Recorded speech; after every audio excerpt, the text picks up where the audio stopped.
হরে কৃষ্ণ। আজ আমরা রয়েছি বুলারচক নামহট্টে, সাপ্তাহিক নামহট্ট, মঙ্গলবার বিকাল।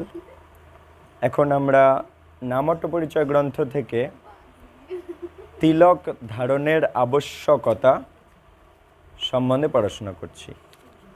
তিলক কেন ধারণ করতে হয় সবাই শোনো।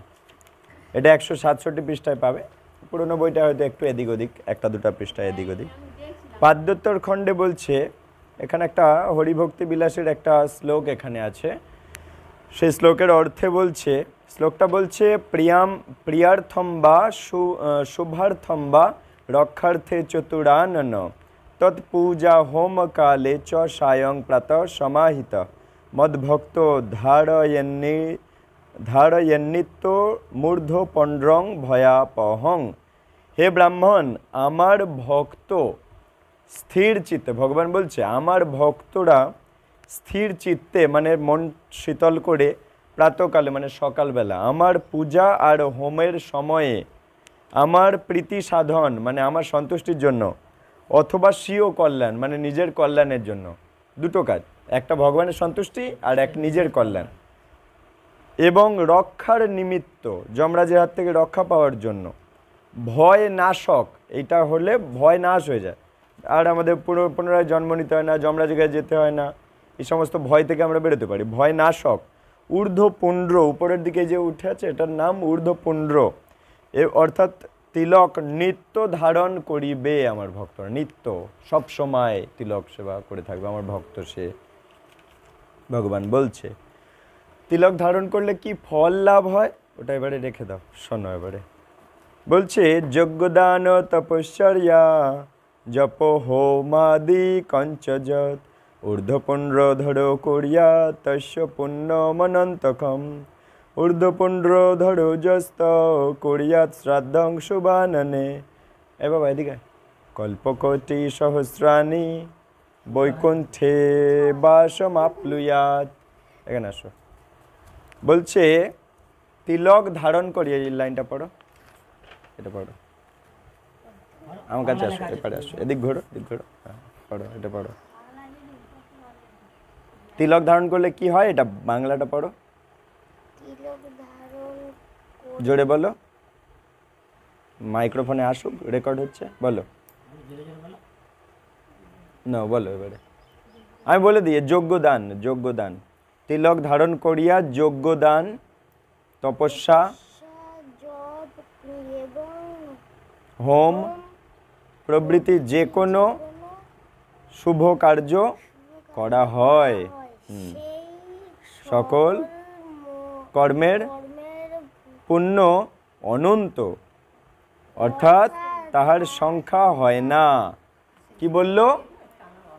বলছে তিলক ধারণ করিয়া যজ্ঞ দান করলে, তপস্যা করলে, জপ করলে, এই যে হরে কৃষ্ণ জপ করেন না আপনারা, জপ করলে, হোম প্রভৃতি যে কোনো শুভ কাজ, একটা ভগবানের আরতি করছেন কি, তুলসী জল দিচ্ছেন কি, কি গীতা পড়ছেন কি, এই পাঠ শ্রবণ করছেন, সেগুলো তো শুভ কর্ম। যে কোনো শুভ কার্য করা হয় তিলক সেবা করে, সেই সকল কর্মের পুণ্য অনন্ত। যদি আমরা তিলক সেবা করে এগুলো করব, অনেক পুণ্য, অনন্ত পুণ্য, মানে পুণ্যের শেষ নেই, এত সুকর্ম লাভ হয়। তিলক সেবা করে যদি আমরা শ্রবণ করব, গীতা পাঠ করব, কোনো দান করব, ভিখারি এসছে 10 টাকা দান করলে কি, 2 টাকা দান করলে কি, একটু চাল আলু দান করলেন, এগুলো কিন্তু আপনার যদি তিলক সেবা থাকে আর দানটা করলেন, তার পুণ্যকর্ম অনন্ত হয়ে যায়, হ্যাঁ, গুণে শেষ করা যাবে না, এত পুণ্যকর্ম হয়ে যায়, অর্থাৎ তাহার সংখ্যা হয় না। হ্যাঁ, এটা তিলক ধারণে এত ফল আছে। এরপর বলছে চন্দন আর ভস্যের দ্বারা তিলক নিষেধ। চন্দন কাঠ ঘষে তিলক করা আমাদের জন্য নয়, চন্দন কাঠ ভগবানের সেবায় লাগে, চন্দন কাঠের আমরা ইউজ করতে পারবো না, ঠিক আছে? বা ভস্য, ছাই ভস্য দিয়ে করা যাবে না। হ্যাঁ, তিলক মাটি হচ্ছে গোপীদের চরণ ধুলি, এইটা মস্তকে নিতে হবে। বলছে চন্দন তো রাজসিক, তাই ওটা আমাদের চলবে না। ভস্য তামসিক, তুলসী মাটির তুলসী মূলের মাটি বা গোপীচন্দন দ্বারা তিলক রচনা করাই বিধি, এটা চলবে। গোপীচন্দনের গুলি বা তিলক ওই তুলসী গাছের মাটি, ঠিক আছে। হ্যাঁ, এরপরে কোন আঙুল দিয়ে কাটেন? না, এই আঙুল অনামিকা ভক্তি বৃদ্ধি করে, এই আঙুল অনামিকা ভক্তি বৃদ্ধি করে, এইভাবে কাটতে হয়, ঠিক আছে, এইভাবে কাটতে হয়। এরপরে শোনো, তুমি কোন আঙুলে কাটো? হ্যাঁ, এটা কি বলে?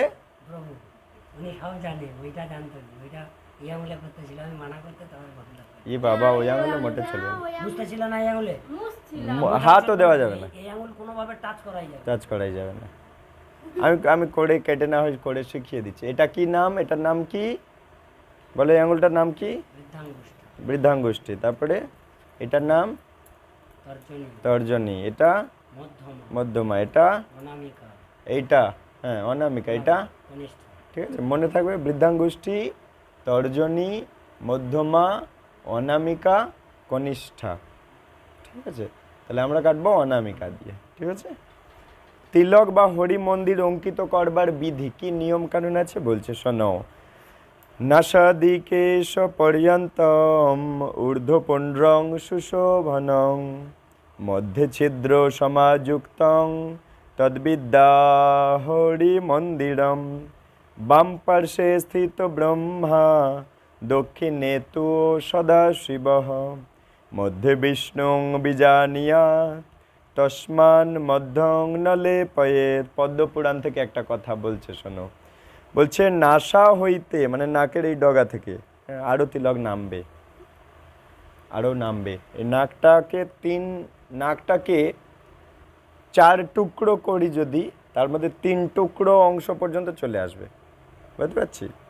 এই যেমন আরও নামবে, এত দূর আসবে, হ্যাঁ 3 ভাগ পর্যন্ত চলে আসবে। পুরো নাকটাকে 4 টুকরো করলে 3 টুকরো পর্যন্ত এগিয়ে আসবে, ঠিক আছে।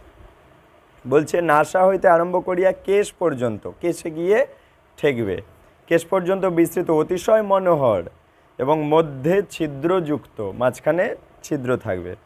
যে তিলক তাহাকে হরি মন্দির বলিয়া জানবে। এটা ভগবানের মন্দির। কেন ভগবানের মন্দির? ভগবানের মন্দিরে তো ভগবান থাকে। বলছে শোনো, বলছে তিলকের বাম পাশে, এটা তিলক, এর বামে ব্রহ্মাজি বসে আছে, দক্ষিণে মানে ডান দিকে সদাশিব শিবজি বসে আছে, ব্রহ্মা মহেশ্বর, আর মধ্যে বিষ্ণু অবস্থাতেও করেন। অতএব মধ্যভাগ লেপন করবে না, মাঝখানটা ফাঁকা রাখতে হবে, মুছে দেবে আর কি। এরপরে বলছে শোনো, দশাঙ্গুলং মধ্যমং শ্বেত অষ্টাঙ্গুল মতঃ পরং এতৈরঙ্গুলি ভেদৈস্তু কারয়ন্য নখৈ স্পৃশেত। বলছে যে তিলকের পরিমাণ 10 আঙুল, মানে তিলক এখান থেকে চালু করে আঙুল বসিয়ে বসিয়ে যদি 10 আঙুল করা যায়, 10 আঙুল, তাকে অতি উত্তম তিলক বলা হয়।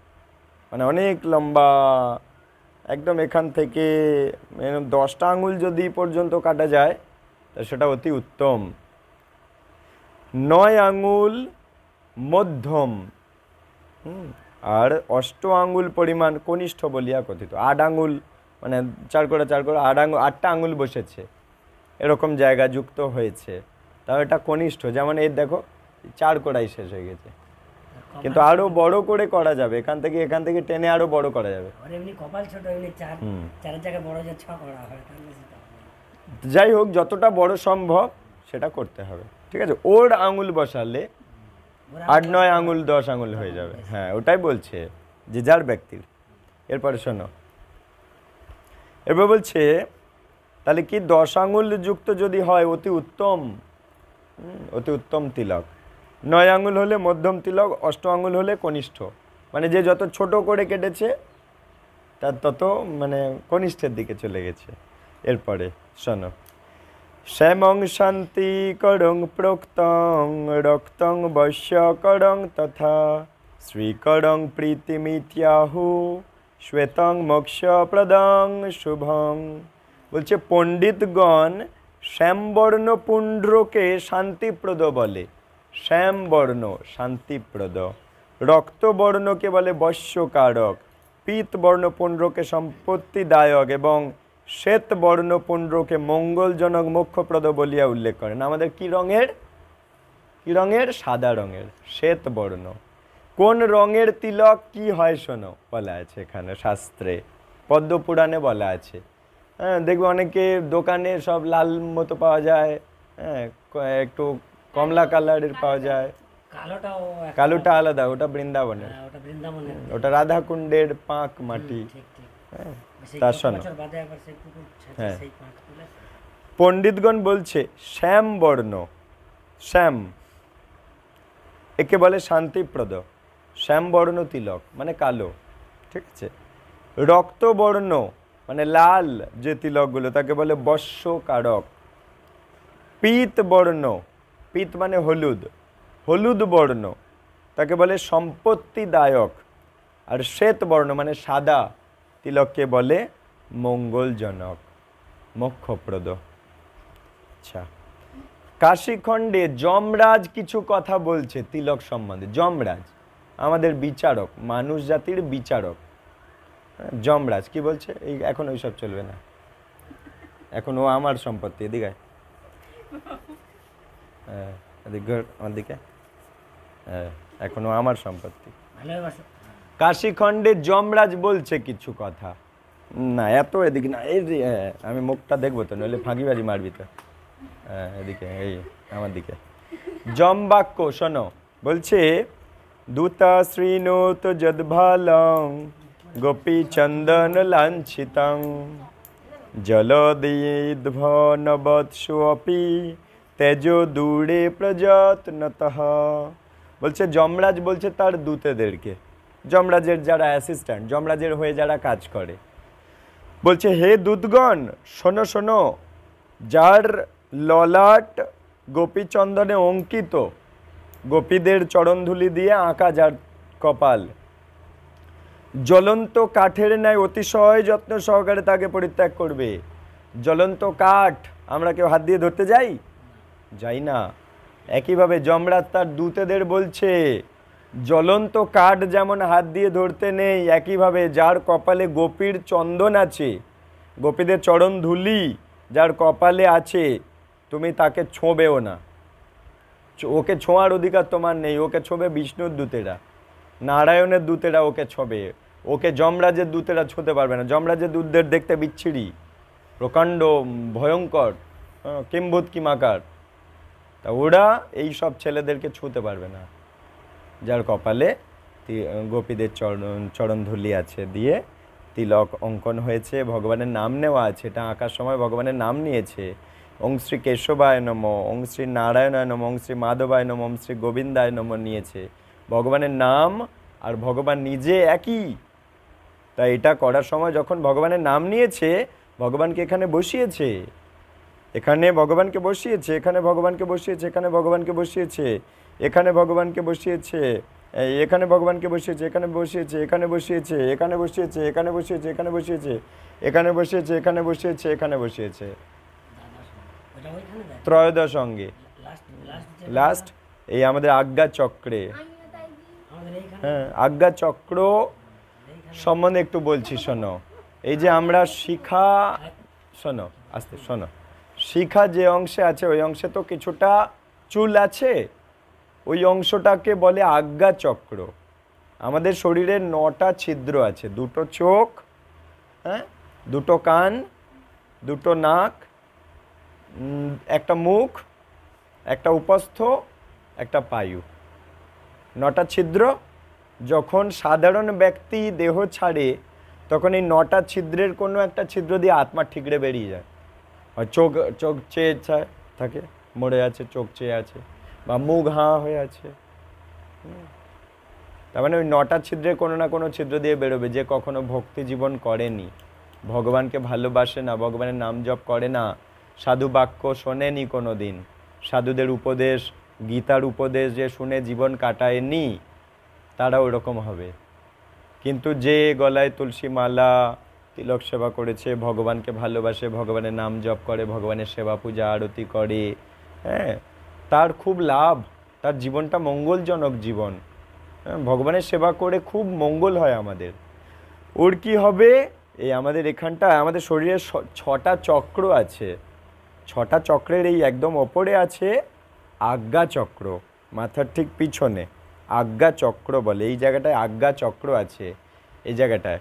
এই আজ্ঞা চক্রটাকে রক্ষা করবার জন্য এই অংশে চুল রাখা যায়, বাকি অংশে চুল ফেলে দিলে ফেলে দেওয়া যায়, এই অংশের চুলটা ফেলতে নেই, আজ্ঞা চক্রটাকে ঢাকনা দিয়ে রাখার জন্য।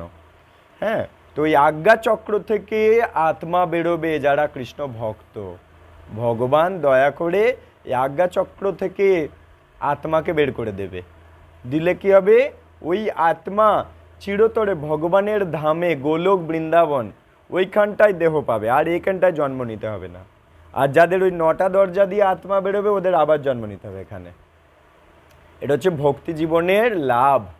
ভক্তি জীবন যাপন করলে, ভগবানের ভক্ত হলে আমাদের এত বড় লাভ আছে। হ্যাঁ, এছাড়া অনেক শিখার মাহাত্ম্য আছে, আমি অন্যদিন বলবো, ঠিক আছে? আজ তিলক সম্বন্ধে বলছি, শোনো। তা যমরাজ বলছে, হে আমার দূত, তুমি ওদের ছোবে না, জ্বলন্ত কাঠ যেমন কেউ হাত দিতে নেই, ওদেরকে হাত দেবে না, ওদের মৃত্যুর পর ওদের কাছে তুমি যাবে না, যাওয়ার অধিকার নেই তোমার। হ্যাঁ, এরপরে শোনো, মহাপ্রভু কিছু বলছে এই তিলক সম্বন্ধে। মহাপ্রভু বলছে, হ্যাঁ,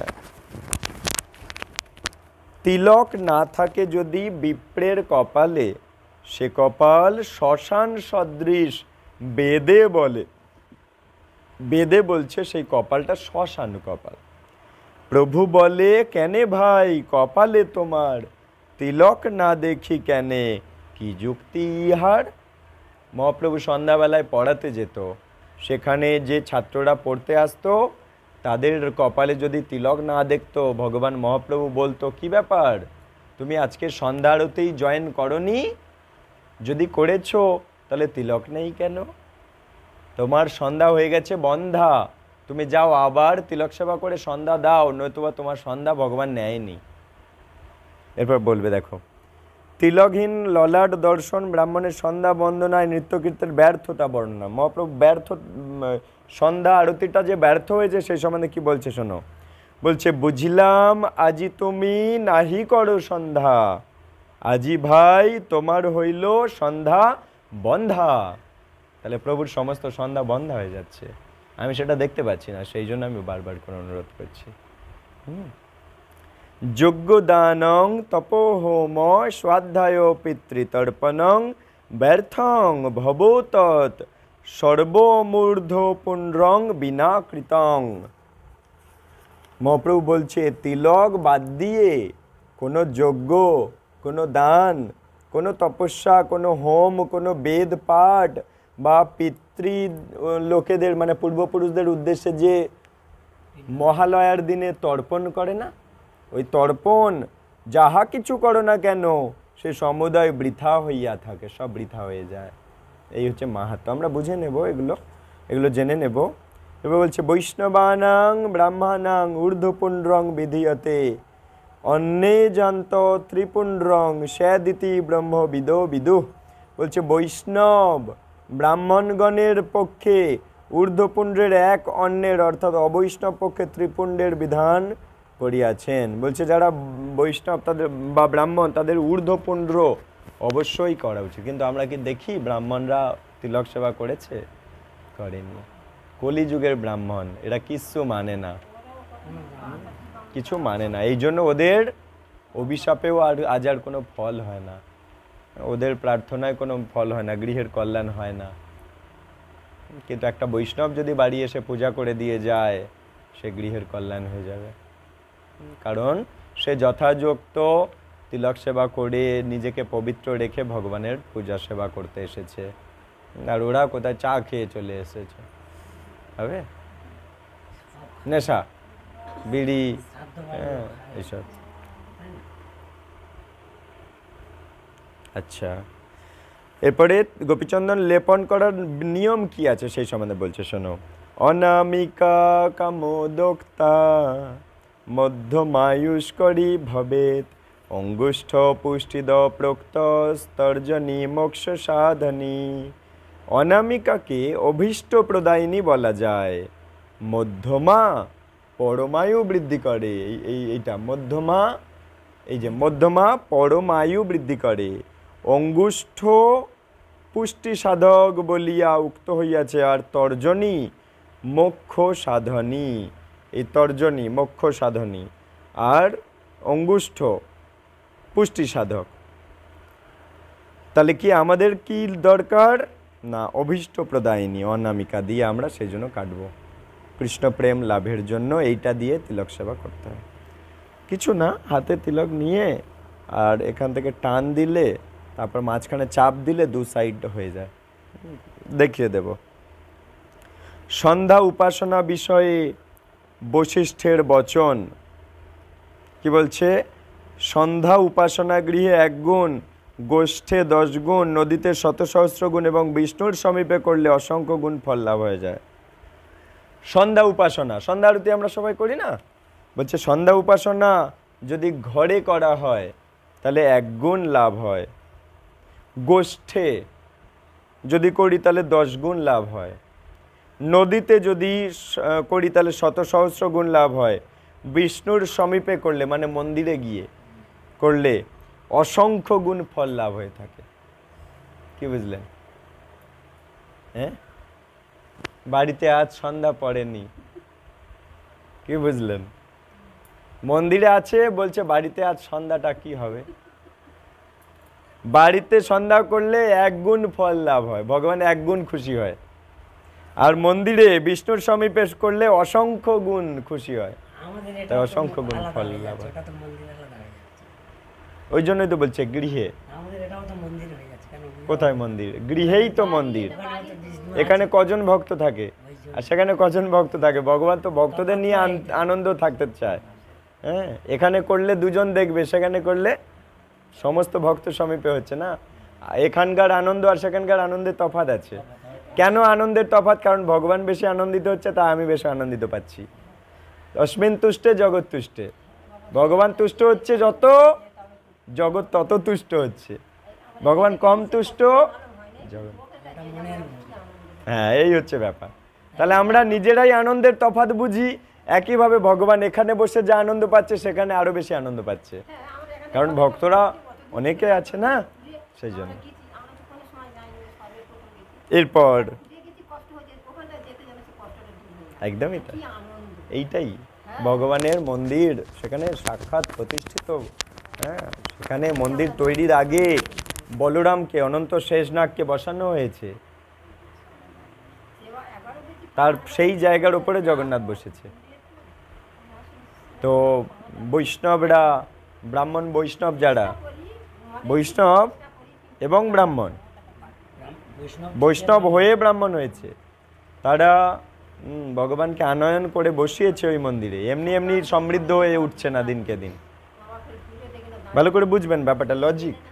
এমনি এমনি সমৃদ্ধ হয়ে উঠছে না, কারণ যে বসিয়েছে সে অনেক পবিত্র ব্যক্তি। হ্যাঁ, আর একজন যে চা খেয়ে বসাতে গেল, একই হবে কি? কখনো একই হবে না। ভগবান পবিত্র জায়গায় বাস করে, যে পবিত্র তার কাছে ভগবান বাস করে, যে অপবিত্র রেখেছে নিজেকে তার কাছে ভগবান থাকতে চায় না। আমরা কোথাও একটা যদি ভগবানকে বিগ্রহ বসাতে চাই, যে কোনো জায়গায় কি বসিয়ে দিই না তো, পবিত্র জায়গায় বসে, কমন সেন্স এটা তো। আচ্ছা, এবারে তিলক কাটার নিয়মটা আছে, ওটা তো জানেন, আর কি বলবো। ঠিক আছে, এরপরে আমরা আমাদের আজকের অধ্যয়নে প্রবেশ করছি। শোনো, কত দূর হয়েছিল আমারে? 42। আচ্ছা, শোনো, এবার মন দিয়ে প্রশ্নটা শোনো। কি প্রশ্ন? 43 নম্বর প্রশ্ন বলছে, ভগবানের সঙ্গে জড় জগতের সম্পর্কটা কি? ভগবান কোথায় থাকে? গোলক বৃন্দাবনে খেলাধুলা করছে। এখানটায় খেলাধুলা করছে না, এখানটায় লুকিয়ে আছে, আমাদের সবার হৃদয়ে লুকিয়ে আছে, অণু পরমাণুর মধ্যে লুকিয়ে আছে, দেখা দিচ্ছে না, বিগ্রহের মধ্যে লুকিয়ে আছে। হ্যাঁ, নারায়ণ শিলার মধ্যে লুকিয়ে আছে, গিরি গোবর্ধন পর্বতের মধ্যে আছে, এগুলোর মধ্যে ভগবান বিরাজ করছে। কিন্তু সেখানে সামনাসামনি খেলে বেড়াচ্ছে গোলক বৃন্দাবনে। তাই বলছে ভগবান সেখানে আছে আর এই জড় জগৎটা এখানটায়। তাহলে আমরা তো বঞ্চিত হয়ে গেলাম ভগবানের থেকে। হ্যাঁ, বঞ্চিত হয়ে গেছি বলেই তো ভক্তি অনুশীলন করছি, যাতে করে আবার একত্রিত হতে পারি, তার সাথে তার কাছে আমরা যেতে পারি। গেলে লাভটা কি? জন্ম, মৃত্যু, বার্ধক্য, রোগ আর ছুঁতে পারবে না আমাকে তার কাছে যেতে পারলে। একবার যদি যাওয়ার চেষ্টা করি, ভগবান দেখে খুশি হয় এবং আমাকে নিয়ে যায়, কারণ আমি যেতে চাইছি, নিয়ে যাবে। যারা যেতে চাইছে না, ভক্তি অনুশীলন করছে না, ভগবান তাদের নিয়ে যাচ্ছে না, সোজা হিসেব। তাই বলছে জড় জগৎ হচ্ছে ভগবানের বহিরঙ্গা শক্তি থেকে উৎপন্ন একটা জড় জগৎ। এটা একটা কারাগার ভগবান বানিয়ে রেখেছে। যারা তার থেকে আলাদা থাকতে চায় তারা এখানে থাকুক, আর যারা তার কাছে ফেরত চলে যেতে চায় তারা ভক্তি অনুশীলনটা করুক। মৃত্যুর পর ভগবান তাদের নিয়ে চলে যাবে, কারণ তারা চলে যেতে চায় তার কাছে, সোজা হিসেব। এই জন্য আমরা ভক্তি করি, কারণ আমরা চলে যেতে চাই। আর যারা চলে যেতে চায় না, আসে না, না ভক্তি করে না, তারা এই জগতে, এই কারাগারেই থাকতে চায় জনম জনম। এই হচ্ছে কথা। এরপর বলছে 44 নম্বর প্রশ্ন, ভগবান কেন জড়জগৎ সৃষ্টি করেছেন? কেন এই জড়জগৎটা বানালো? ভালো প্রশ্ন। কেন ভগবান এই জড় জগৎটা বানালো? তার তো আসল ঘর আছে, তো সে সেখানে খেলাধুলা করছে, তার আরও অন্যান্য সন্তানেরা সেখানে খেলাধুলা করছে। তাহলে সেই জগৎ আছে যখন, আবার এই জগৎটা, এই জড় জগৎটা কেন বানাতে গেল? সেটা তো চিন্ময় জগৎ, তো এটা কেন বানাতে গেল? আর কেনই বা আমাদের এর মধ্যে পুড়ে দিল? ভালো প্রশ্ন। শোনো, উত্তর দিচ্ছে। প্রথম কারণ, এই জড় জগৎ হচ্ছে সমস্ত চিন্ময় জগতের একটা ক্ষুদ্র জড় অংশ, এটা কারাগার। তাই যারা ভগবানের নিয়ম ভাঙে তাদেরকে এই জড় জগতেই থাকতে হবে। এখানে দুর্গা দেবী জড়জগৎ রূপী এই দুর্গের দেখাশোনা করে, তাই তার নাম দুর্গা। দুর্গ মানে কি? কারাগার। সেই কারাগারটাকে যে দেখাশোনা করে তার নাম দুর্গা, কারণ এই দুর্গকে দেখাশোনা করে, তাই তার নাম দুর্গা। এই যে দেবী দুর্গার কথা হচ্ছে, ঠিক আছে, অন্য কেউ না। এই দেবী দুর্গা জড়জগৎরূপী দুর্গের দেখাশোনা করে, মানে এই কারাগার, এই জেলখানাটা চালায় উনি, জেলের আসামিদের দেখাশোনা করে এবং ত্রিতাপ ক্লেশ দিয়ে জীবকে শাসন করে, আমাদেরকে শাসন করছে। এই গরম দিয়ে, ঠান্ডা দিয়ে, গ্রীষ্ম দিয়ে, বর্ষা দিয়ে, রোগ দিয়ে, শোক দিয়ে, প্রিয়জন বিয়োগ দিয়ে, হ্যাঁ, জন্ম দিয়ে, মৃত্যু দিয়ে, বার্ধক্য দিয়ে আমাদেরকে শাসন করছে। কেন শাসন করছে দুর্গা মা? যাতে করে আমরা আসল জগতে ফেরার জন্য চেষ্টা করি, এই জন্য শাসন করছে, এই জন্য পিটছে। যেখান থেকে বেরো, যতদিন না বেরোবি আরও পিটবো, আরও পিটবো, আরও পিটতে থাকছে। আর আমরা পিটাই খেয়ে খেয়ে পেটাই পরোটা হয়ে যাচ্ছে। হ্যাঁ। দ্বিতীয় কারণ, ভগবান এই জড়জগৎ এই জন্য সৃষ্টি করেছেন, ভগবান জড়জগৎ এই জন্য সৃষ্টি করেছেন, জীব যেন তার মিথ্যা প্রভুত্ব করার আকাঙ্ক্ষার ভোগ বাসনা ত্যাগ করে।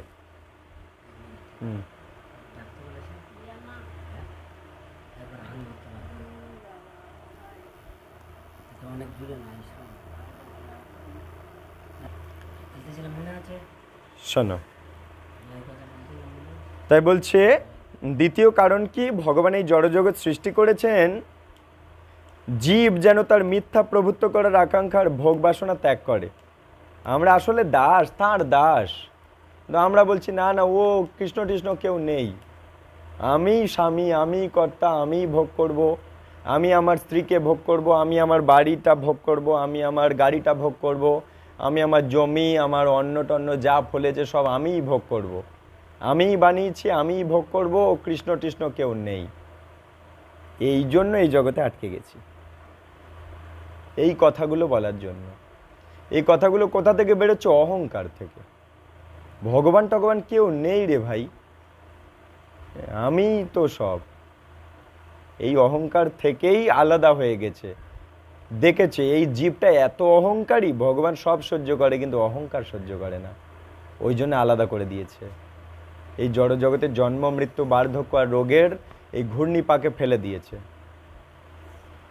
এই ঘূর্ণিপাকে ঘুরতে ঘুরতে ঘুরতে ঘুরতে একদিন তুই ক্লান্ত হবি, আর তখন বুঝবি যে তুই আসলে ভগবানের আশ্রয়ে থাকার কথা, ভগবানের প্রেমময়ী সেবক, ভগবানের প্রেমময়ী সন্তান, সেই পরম পিতার সন্তান তুই। নিজে বলছিস আমি পিতা, আমি মালিক, আমি আমার, আমি আমার, আমি আমার, আমি আমার। ভগবান এটা কখনো সহ্য করে না, ওই জন্য বঞ্চিত করে দিয়েছে, দেখাও দিচ্ছে না। আর আমরা মাথা ঠুকে রক্ত বের করে ফেললেও আর দেখতে পাচ্ছি না। যদি ভক্তি অনুশীলন করব, মৃত্যুর পর দেখতে পাবো। এগুলো গীতার লাইনে লাইনে লেখা আছে, ভগবান নিজে মুখে বলেছে সে কথা। আমি এই বই ছেড়ে যখন আবার গীতায় প্রবেশ করব, তখনও ওগুলো পাবেন। তাই মিথ্যা প্রভুত্ব, মিথ্যা ভোগবাসনা, আমি আমার, আমি আমার, এইগুলো মিথ্যা। এগুলো ত্যাগ করে ভজনের মাধ্যমে যাতে ভগবানের কাছে ফিরে যেতে পারে, সেই জন্য ভগবান এই দুঃখের জগৎটা বানিয়েছে। এখানে দুঃখ দিচ্ছে, দেহ দিয়েছে, দেহ দিয়ে ভজন সাধন করো আর ফিরে এসো তার কাছে। পরবর্তী প্রশ্ন, 45 নম্বর প্রশ্ন, জাগ্রত চেতনা গ্রন্থ থেকে বলছে, ভগবানের সৃষ্ট জীব, হ্যাঁ ভগবানের সৃষ্ট জীব, আমরা দুঃখ কষ্ট পাচ্ছি কেন? হরি কথা শোনার সময় আনন্দের সাথে শুনতে হয়, হ্যাঁ, শুধু অন্যমনস্ক নয়, সাথে মনমরা ভাবটা রাখতে নেই, ভগবান কষ্ট পায়। হরি কথা যেই চালু হয়ে যায়, অমনি ভগবান এসে যায়। আর ভগবান এসে যদি দেখে বারবার মুখ বেঁকাচ্ছে, ওকে হরি কথা শোনানো হচ্ছে বলে, ভগবান কষ্ট পায়। ভগবান ওকে আর আশীর্বাদ করে না তখন। সেই জন্য ভগবানের কথা আনন্দের সাথে শুনতে হয়, যে আমার কত কল্যাণ হচ্ছে এই কথা শুনে। শোনো, ভগবানের সৃষ্ট জীব দুঃখ কষ্ট পায় কেন? বলছে কৃষ্ণ ভুলি সেই জীব। কেন কষ্ট পাচ্ছি আমরা? বলছে কৃষ্ণ ভুলে গেছি বলে। কৃষ্ণ ভুলি সেই জীব অনাদির বহির্মুখ, অতএব মায়া তাড়ে দেয় সংসার দুঃখ। কেন সংসার দুঃখ দিচ্ছে? এই জন্ম মৃত্যু বার্ধক্য রোগ, এটাকে বলে সংসার। জন্ম মৃত্যুর সংসার। সংসার মানে এই পরিবারের কথা কেবল বলেনি, এই পুরো জগৎ সংসারে জন্ম মৃত্যু বার্ধক্য রোগে ঘোড়াটাকেই বলেছে সংসার। বলছে কৃষ্ণকে ভুলে গেছি, কৃষ্ণ ভুলি সেই জীব অনাদির বহির্মুখ, অতএব মায়া তাড়ে দেয় সংসার দুঃখ। উত্তর দিয়ে দিল, কেন দুঃখ দিচ্ছে? কৃষ্ণকে ভুলে গেছি বলে। এই জড়জগতে দুঃখ কষ্ট পাওয়ার কারণ হচ্ছে আমরা পরমেশ্বর ভগবানকে ভুলে গেছি, এটা মূল কারণ। আবার সব সময় আমাদের চিন্তা করতে হবে কৃষ্ণের কথা, আমার বাবার কথা, পরম পিতার কথা। আমরা তার সন্তান, সন্তানের কাজ সেই পরম পিতার কথা চিন্তা করা। চিন্তা করতে করতে যদি আমরা জীবন কাটাবো, তার নাম করতে করতে, তার উপদেশ শুনতে শুনতে, তার লীলা শুনতে শুনতে, তার দর্শন চিন্তন করতে করতে, তার নাম জপ করতে করতে, তার প্রসাদ পেতে পেতে, তার নামহট্টে প্রচার করতে করতে, তার গ্রন্থ প্রচার করতে করতে, তার আরতি করতে করতে, তার মালা গাঁথতে গাঁথতে যদি তার কথা চিন্তা করতে করতে জীবন কাটাবো, ব্যাস এইটাই উপায়। তার কথা চিন্তা করতে করতে জীবন কাটানো, আর তার উপদেশগুলো মেনে জীবনটা কাটানো, ব্যাস, তাহলে চলে যাওয়া যাবে এই দুঃখের জগতে। সরল উপায়। পরবর্তী প্রশ্ন বলছে, জাগ্রত চেতনা গ্রন্থ থেকে বলছে, আত্মা কিভাবে প্রসন্নতা লাভ করতে পারে? আত্মা কিভাবে প্রসন্ন হতে পারে? বলছে যখন জীব তার সেই শাশ্বত নিত্য ভালোবাসার বস্তু ভগবান কৃষ্ণের সঙ্গে তার সেই লুপ্ত সম্পর্ককে আবার পুনরায় স্থাপন করে, তার প্রেমময় সেবায় নিজেকে নিযুক্ত করে, তখন আত্মা সন্তুষ্ট হয়। বলছে আত্মা কখন সন্তুষ্ট হবে? আত্মা তখনই সন্তুষ্ট হবে আত্মার সৃষ্টিকর্তার সাথে যদি যোগ করা যায়, আত্মার সৃষ্টিকর্তার সেবায় যদি লাগানো যায়, সে সন্তুষ্ট হবে।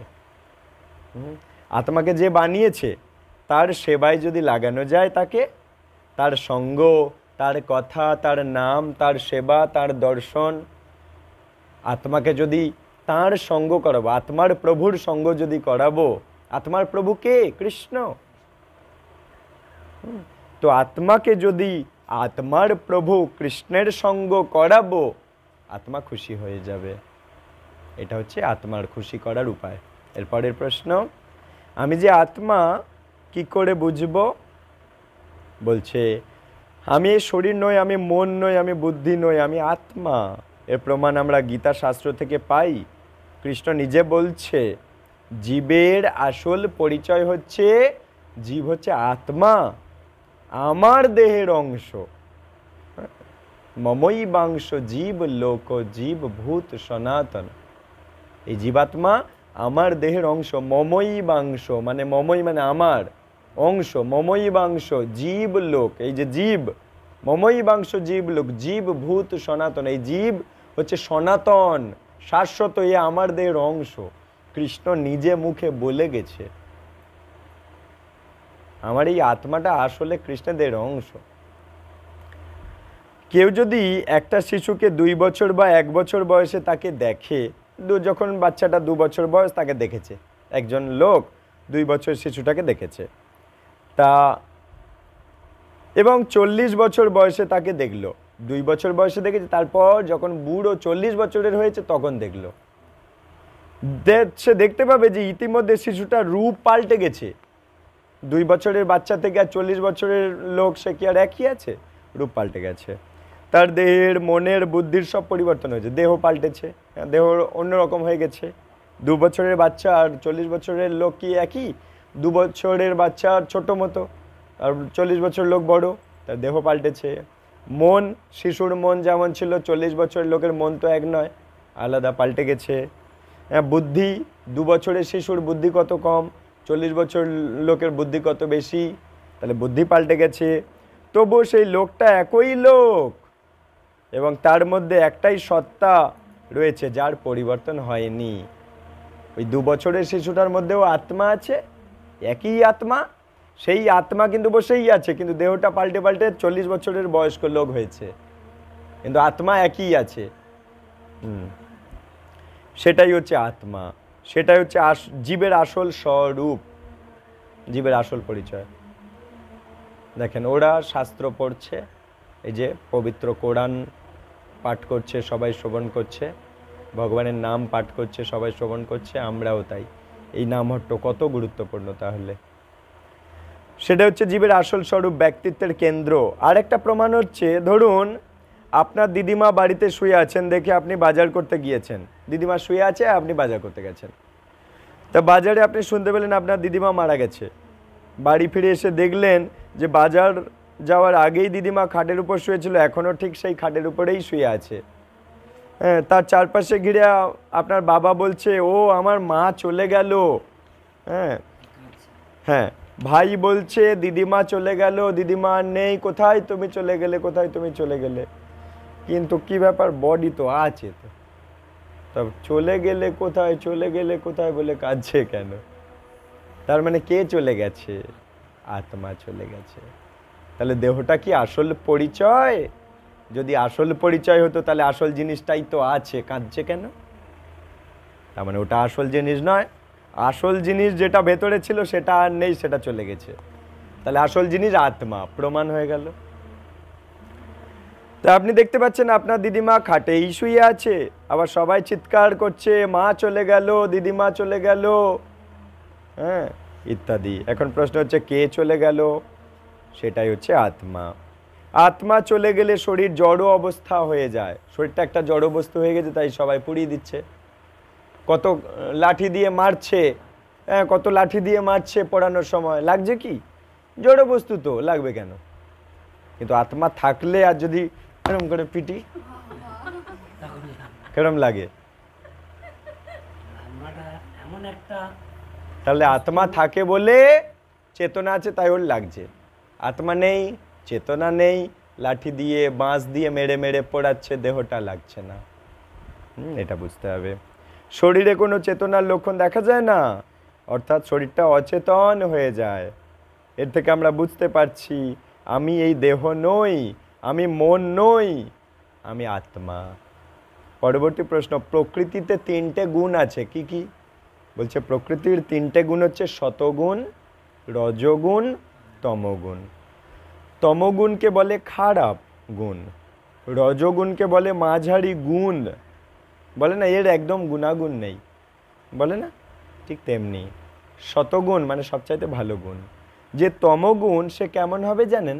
ভগবান গীতাতে বলে দিয়েছে, শ্রদ্ধা ত্রয় বিভাগ যোগে, গুণত্রয় বিভাগ যোগে, হ্যাঁ, এগুলো আছে চ্যাপ্টারে। তা বলছে যে তমগুণের, সে নেশা, তামসিক খাদ্য খাবে, যেখানে সেখানে শুয়ে থাকবে, যেমন তেমন জীবন কাটাবে, পড়াশোনা করবে না, পবিত্র থাকবে না, হ্যাঁ, জীবনের কোনো উদ্দেশ্য থাকবে না, খেতে হয় খাচ্ছে, ঘুমাতে হয় ঘুমাচ্ছে, অলস হবে, কর্মঠ হবে না, তার মানে ওর মধ্যে তামসিক গুণ আছে।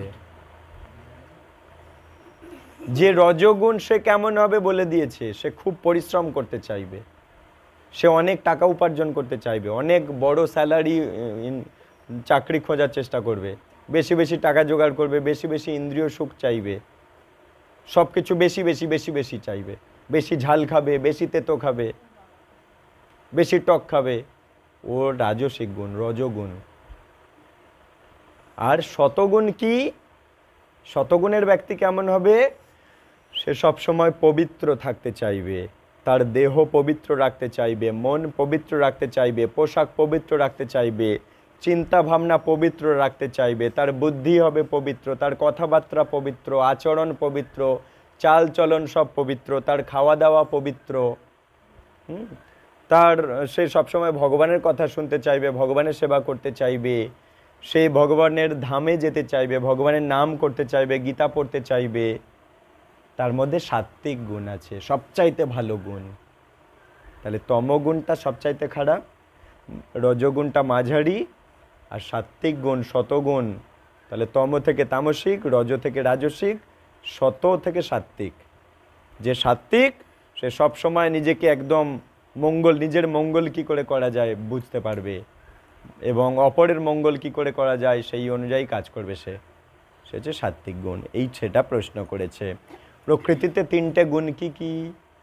এইটা তম মানে খারাপ, রজ মাঝারি, শত হচ্ছে সবচাইতে ভালো। যেমন একটা উদাহরণ দিই, প্রকৃতিতে এই তিনটের উপরেই সব চলছে।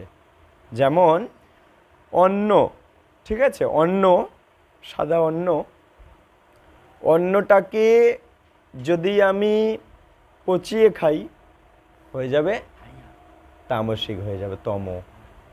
এই অন্ন পচিয়ে খেলাম হয়ে যাবে তম, আমার শরীরটা তম হবে। আমি তম খাদ্য খাবো, শরীরটা তম হবে, চিন্তা ভাবনা তম হবে, অলস হবে।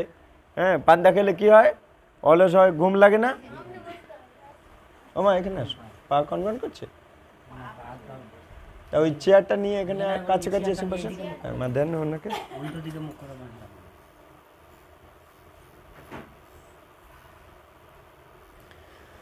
তো একটা অন্য থেকে উদাহরণ থেকে আমি বোঝানোর চেষ্টা করছি কি করে তম হয়, কি করে রজ হয়, কি করে শত হয়। ঠিক আছে, একটা অন্ন যেটা ধান থেকে ফলেছে, সেই অন্নটাকে যদি আমি পচিয়ে খাবো সেটা হয়ে যাবে তম, মানে পান্তা।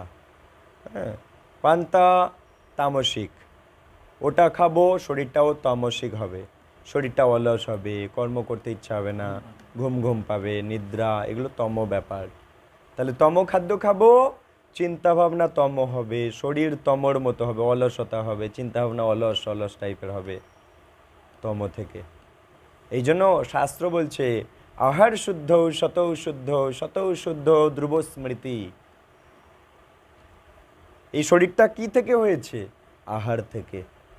যেমন আহার, একে যদি এখন এক সপ্তাহ খাওয়াবো না, বলি শুধু তুই ওআরএসের জল খেয়ে থাক, এই শরীরটা লিগলিগ লিগলিগ করে হাড় একদম লিগলিগ হয়ে যাবে, শুধু এই জলটা তুই খেয়ে থাকবি এক সপ্তাহ। তাহলে কি, খাবার যেমন শরীর তেমন, প্রমাণ হয়ে গেল। আবার ভালো মন্দ খেতে দিয়েছি, শরীরটা বেশ মোটা সোটা হয়েছে, তার মানে কি যেমন খাবার তেমন শরীর। ঠিক তেমনি যেমন খাবার তেমন শরীর, তেমন চিন্তা, সব কিছু। তা বলছে আহার শুদ্ধ, শতৌ শুদ্ধ, সত্তাটা শুদ্ধ হয়ে যাবে। সত্তা শুদ্ধ, ধ্রুব স্মৃতি, তোমার আসল স্মৃতি ফিরে পাবে। তুমি সেই গোলক বৃন্দাবনের লোক, তুমি জানতে পারবে। তুমি ভগবানের দেহের অংশ, তুমি বুঝতে পারবে। তুমি দেহ নাও, তুমি আত্মা, তুমি বুঝতে পারবে। তোমার কি করণীয় তুমি বুঝতে পারবে। ধ্রুব স্মৃতি, তোমার স্মৃতি ফিরে পাবে। তুমি তুমি কি করতে এসেছো তুমি বুঝতে পেরে যাবে। ধ্রুব স্মৃতি, স্মৃতি ফিরে পাবে। তুমি এই জগতে কি করতে এসেছো জানতে পেরে যাবে। তাই আহার শুদ্ধ শতৌ শুদ্ধ, শতৌ শুদ্ধ ধ্রুব স্মৃতি। এই জন্য আমাদের ইনপুট ঠিক, আউটপুট ঠিক, চিন্তা ভাবনা ঠিক, সব ঠিক হয়ে যাবে। ইনপুট ঠিক করতে হবে, এজন্য ইনপুটটা ঠিক করতে হবে। তাই বলছে একটা অন্ন, সেটাকে পচিয়ে পান্তা করে খেলাম, শরীর অলস অলস লাগছে, তাহলে ওটা তম হয়ে গেল, তামসিক হয়ে গেল। ওই অন্নটাকে আমি বিরিয়ানি বানিয়ে খেলাম, ফ্রাইড রাইস বানিয়ে খুব ঘি মশলা সব কিছু দিয়ে একদম গুরুপাক করে খেলাম, রাজসিক হয়ে গেল, রজসিক হয়ে গেল।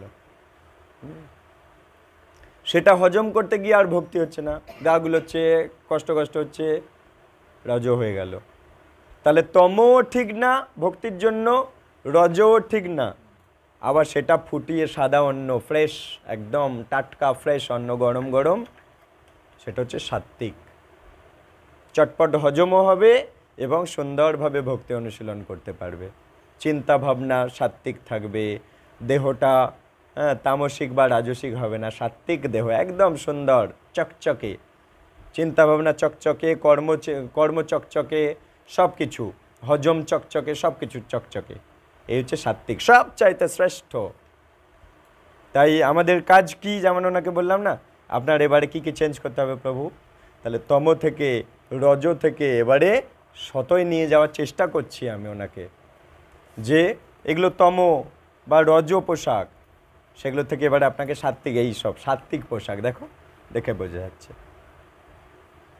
একটা কেউ ছেঁড়া জামা প্যান্ট পরেছে, সেটা তামসিক জামা প্যান্ট, সেটা আবার আচরণের বিরুদ্ধ, সেটা তামসিক, একদম খারাপ আর কি। একদম জিন্সওয়ালা সুন্দর খুব দামি জিন্স পরেছে, রাজসিক। ছেঁড়াচ্ছে ভালো, রাজসিক, ওটা মাঝারি।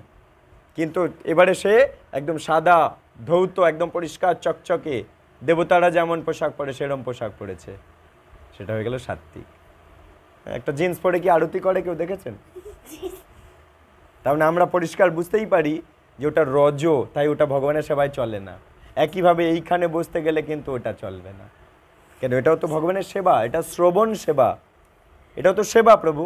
তাহলে এই সেবার সময় রজ পোশাকে কি করে সেবা হবে? শত পোশাক দরকার। এই জন্য ধীরে ধীরে ধীরে ধীরে আমরা বলি, ধীরে ধীরে যারা শ্রদ্ধাবান, যারা নম্র, তারা ব্যাপারটা বুঝবে, তারা নেবে, তাদের উন্নতি হয়ে যাবে, কল্যাণ হয়ে যাবে। হ্যাঁ, জগৎ তাকে প্রণাম করবে, জগৎ তাকে স্মরণ করবে। এইটা আমাদের কাজই, এটা ধীরে ধীরে মানুষকে নিম্ন স্তর থেকে ধীরে ধীরে ধীরে ধীরে কী করে ঊর্ধ্ব স্তরে নিয়ে যাওয়া যায়, কি করে তার কল্যাণ করা যায়। একদিন ওনাকে দেখে সবাই প্রণাম করবে, সেরম স্তরে চলে যাবে মানুষ। এই হচ্ছে ভক্তি জীবন। মানুষ একদম নিকৃষ্ট শূদ্র, কুকুর ভোজি, বিড়াল ভোজি, চণ্ডাল, ইঁদুর ভোজি চণ্ডালও একদম শ্রেষ্ঠ, সমাজের শ্রেষ্ঠ স্তরে চলে যেতে পারে যদি ভগবানের সান্নিধ্যে আসে, ভক্তদের সান্নিধ্যে আসে, ভগবানের উপদেশ নেয়, সাধুগুরু বৈষ্ণবের ব্রাহ্মণের যদি উপদেশ নেয়, সে একদম সমাজের শ্রেষ্ঠ টপ স্তরে চলে যাবে। জগৎ তাকে তখন প্রণাম করবে। কেন করে? কারণ তাকে ধীরে ধীরে সেই স্তরে নিয়ে যাওয়া হয়েছে, তাই তাকে সবাই প্রণাম করে। বুঝতে পারলাম? এই তো প্রকৃতির তিনটে গুণ, তাহলে সত, রজ, তম। ঠিক তেমনি একটু আগে বলছিল না যে চন্দন রজ নেওয়া যাবে না, এটার সম্বন্ধে বলছিল। চন্দন রাজসিক নেওয়া যাবে না।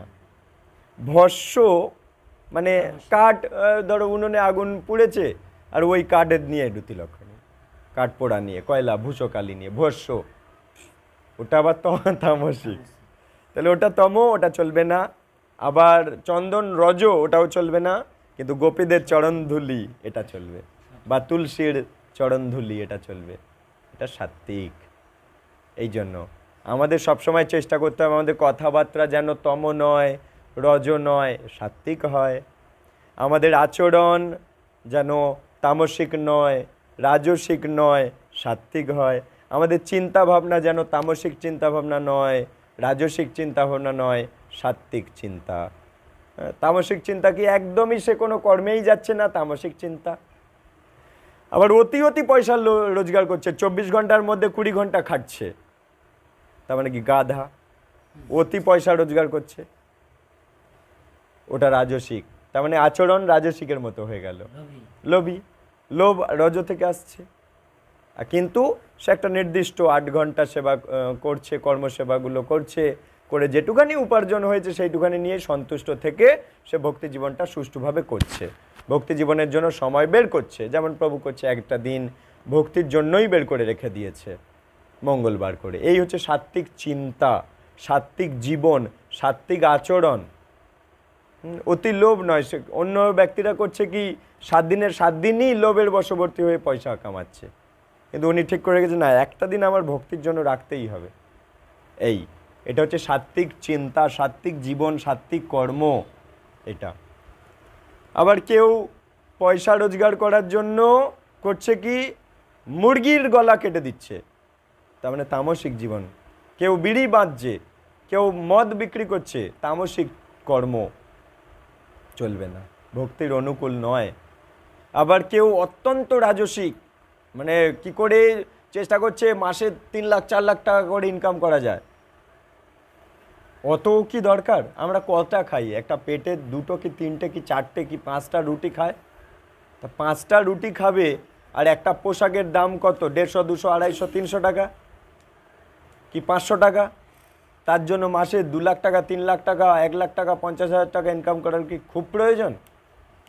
যে 5,000 টাকা মাসে ইনকাম করছে কিন্তু ভক্তি করছে, সে বেশি বুদ্ধিমান।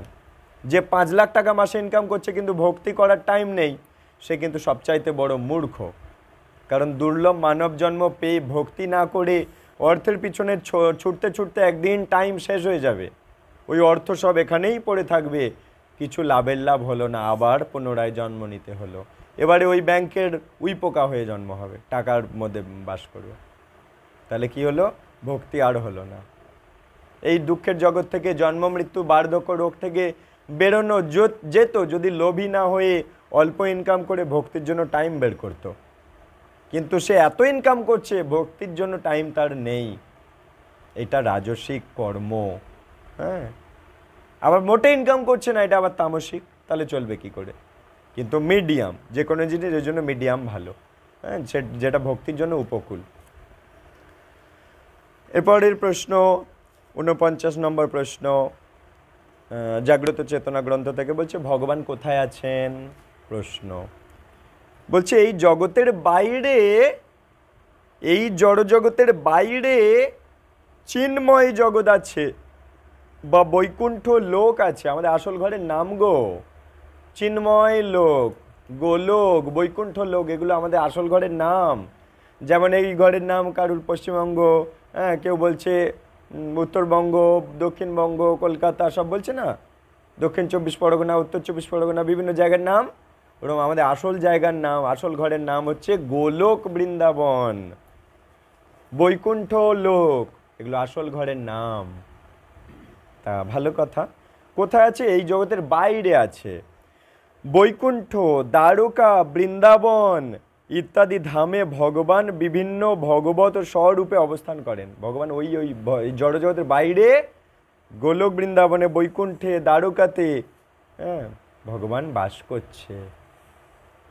একই সঙ্গে তিনি পরমাত্মার, তার মানে বাইরে যেমন আছে, আবার একই সঙ্গে তিনি পরমাত্মা রূপে সর্বত্র প্রত্যেকটা অনুপরমাণু আর জীবের হৃদয়েও বাস করছে। তাই বহির নৃসিংহ, হৃদয়ে নৃসিংহ। তুমি বাইরেও আছো, তুমি আমার দেহের ভেতরেও আছো। তারপরে বাইরে মানে আমার আসল জগৎ, জড়জগতের বাইরে, সেখানেও তিনি আছে। আবার তাঁর দেহের অংশ আমার এই পরমাত্মা এখানেও আছে, আমাকে দেখছে, আমাকে সাহায্য করছে, আমাকে জ্ঞান দিচ্ছে, বুদ্ধি দিচ্ছে, স্মৃতি দিচ্ছে, ধৃতি দিচ্ছে, ধৈর্য দিচ্ছে, হ্যাঁ, শরীরে শক্তি দিচ্ছে তিনি, খাদ্য হজম করাচ্ছে, সব কিছু, চলা শেখাচ্ছে, হাঁটা শেখাচ্ছে, বলা শেখাচ্ছে তিনি। সেখানেও বসে আছে, আবার এখানে বসে আছে। তাহলে সে কত খাটছে ভেবে দেখো।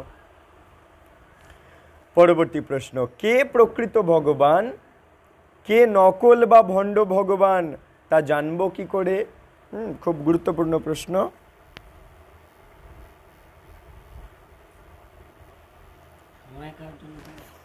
বলছে কে প্রকৃত ভগবান, মানে আসল ভগবান কে, নকল ভগবান কে বা ভণ্ড ভগবান কে, জানবো কি করে? কে আসল ভগবান আর কে নকল বুঝবো কি করে, বলে দাও। বলছে শাস্ত্রের মাধ্যমেই ভগবানের আসল পরিচয় জানা যায়। শাস্ত্র তোমায় বলে দেবে কে আসল ভগবান।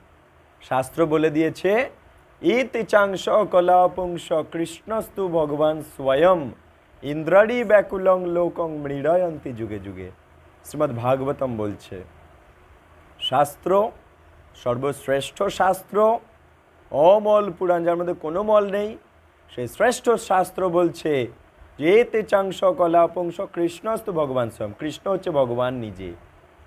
আর সবাই কি না, এতে চাংশ কলা পুংস, মানে সবাই কৃষ্ণদের অংশ বা অংশের অংশকে বলে কলা। তাই এতে চাংশ কলা পুংস কৃষ্ণস্তু ভগবান স্বয়ং। ইন্দ্রারি ব্যাকুলং লোকং মৃড়য়ন্তী যুগে যুগে, ইন্দ্র আদি দেবতাদেরকে, সাধুদেরকে পরিত্রাণ করার জন্য ভগবান যুগে যুগে অবতীর্ণ হন।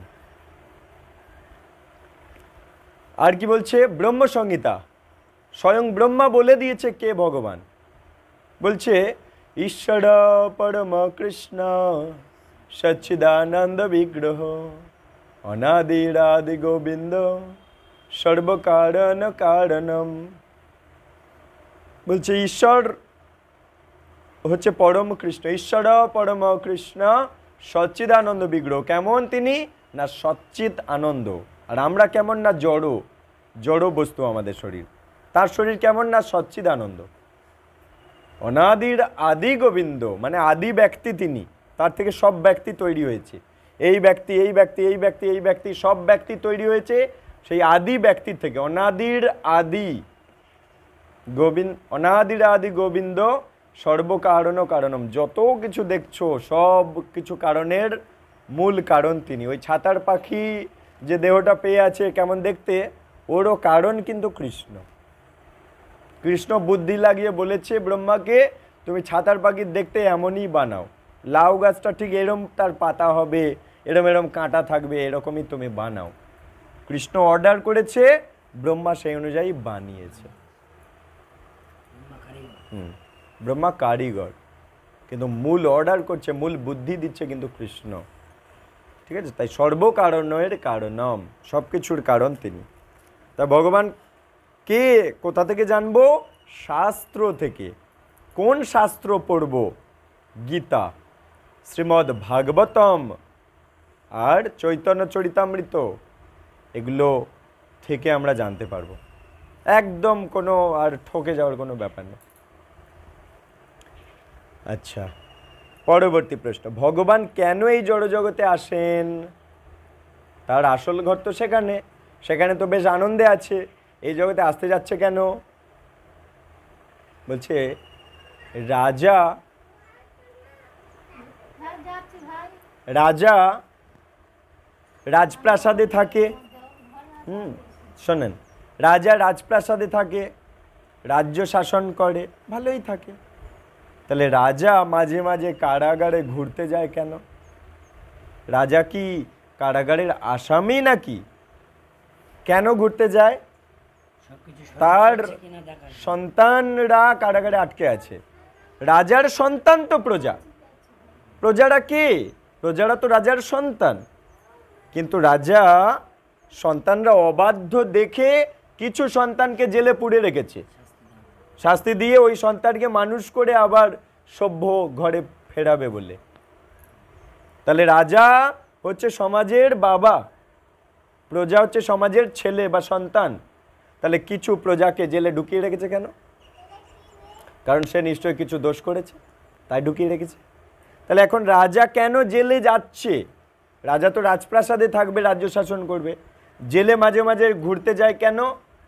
না এই কারণে ঘুরতে যায় যে তার আটকে থাকা সন্তানদের দেখতে যায় এবং তাদের সাথে কথাবার্তা বলে কে কতটা উন্নতি করেছে, কার কতটা সংশোধন হয়েছে, কে কতটা নিজের ভুল বুঝতে পেরেছে, সেই বুঝে রাজা কাউকে কাউকে মুকুব করে দেয়, ঠিক আছে এবার তুমি বেরিয়ে যাও। তাহলে রাজা কারাগারে ঢোকে কেন? রাজা আসামি নয়, কিন্তু রাজা ঢোকে আসামিদের দেখতে, আসামিদের কৃপা করতে। যে আসামির প্রতি সন্তুষ্ট হয় তাকে বলে ঠিক আছে তুই এবার ছেড়ে চলে যা, তোকে ছেড়ে দিলাম। রাজা যদি বলে ছেড়ে দে, তাহলে আর কেউ রাখতে পারবে? কারণ রাজার আদেশেই তো আছে। একইভাবে কৃষ্ণ আমাদের এখানে আসে আর লীলা করে এবং আমাদেরকে দেখে আমরা কারা আমাদেরকে আকৃষ্ট করে, আমরা যারা আকৃষ্ট হই তার প্রতি তার উপদেশ মেনে জীবন কাটাই, কৃষ্ণ খুশি হয়ে আমাদেরকে এই জগৎ থেকে বের করে দেবে এই একটা জন্মের পরে। এই জন্য আমাদের কৃষ্ণ ভক্ত হতে হবে, ভক্তের মতো ভক্ত হতে হবে। তা বলছে ভগবান কেন এই জড়জগতে আসে, বলছে শোনো, ভগবান এই জড়জগতে অবতীর্ণ হন সাধুদেরকে পরিত্রাণ, পরিত্রাণ মানে কি, সাধুদেরকে এবারে বের করে দেবে, তাদেরকে দেখাশোনা করার জন্য, সাধুদেরকে পরিত্রাণ করার জন্য, দুষ্কৃত যারা আরো বেশি গন্ডগোল করছে তাদেরকে নাশ করবে। রাজা ওই কারাগারে যায়, দেখে যারা ভালো হয়েছে তাদেরকে এবারে ছেড়ে দেবে, যারা দেখে আরো দুষ্টু হয়ে গেছে আরো শাস্তির ব্যবস্থা করে, দুষ্কৃতীদের নাশ করে। আর কি, ধর্ম সংস্থাপন করার জন্য। তাহলে যারা সত্যিই ভালো তাদেরকে বের করে দিল, যারা সত্যিই খারাপ আরো শাস্তি দিল, ধর্ম প্রতিষ্ঠা হলো না। বিশেষ করে ভগবান এই জড়জগতে অবতীর্ণ হয় তার দিব্য লীলা বিলাস করে করেন, যে লীলার কথা শ্রবণ করে বদ্ধজীব আমরা ভগবানের লীলার কথা শুনে জড়জগতের বন্ধন থেকে মুক্ত হয়ে ভগবত ধামে ফিরে যেতে পারি। তাহলে ভগবান কেন আসে? আমাদেরকে ছাড়া পাইয়ে দেওয়ার জন্য আসেন। তার আসল ঘর কিন্তু সেই গোলক বৃন্দাবন, একটু আগে বললো, আমরা পরিষ্কার বুঝতে পারছি তো? এই হচ্ছে ভক্তি জীবন, এই হচ্ছে কৃষ্ণ শিক্ষা, এই হচ্ছে কৃষ্ণ তত্ত্ব, আমাদের জানতে হবে। নইলে যে কেউ এসে আমাদের ঠকিয়ে দেবে, অন্য আনবান কথা বুঝিয়ে দেবে, মূল কথা ঘেঁটে দিতে পারে। ঠিক আছে, এই জন্য শাস্ত্র থেকে আমাদের পড়াশোনা করে নিতে হবে। পরবর্তী প্রশ্ন, কৃষ্ণ আর বিষ্ণুর মধ্যে কি তফাৎ? অনেকে বলে বিষ্ণু বড় কৃষ্ণ ছোট, বিষ্ণু আগে এসেছে কৃষ্ণ পরে এসছে, অনেকে বলে কৃষ্ণর জন্মই তো বিষ্ণুর থেকে, ইত্যাদি প্রবৃত্তি।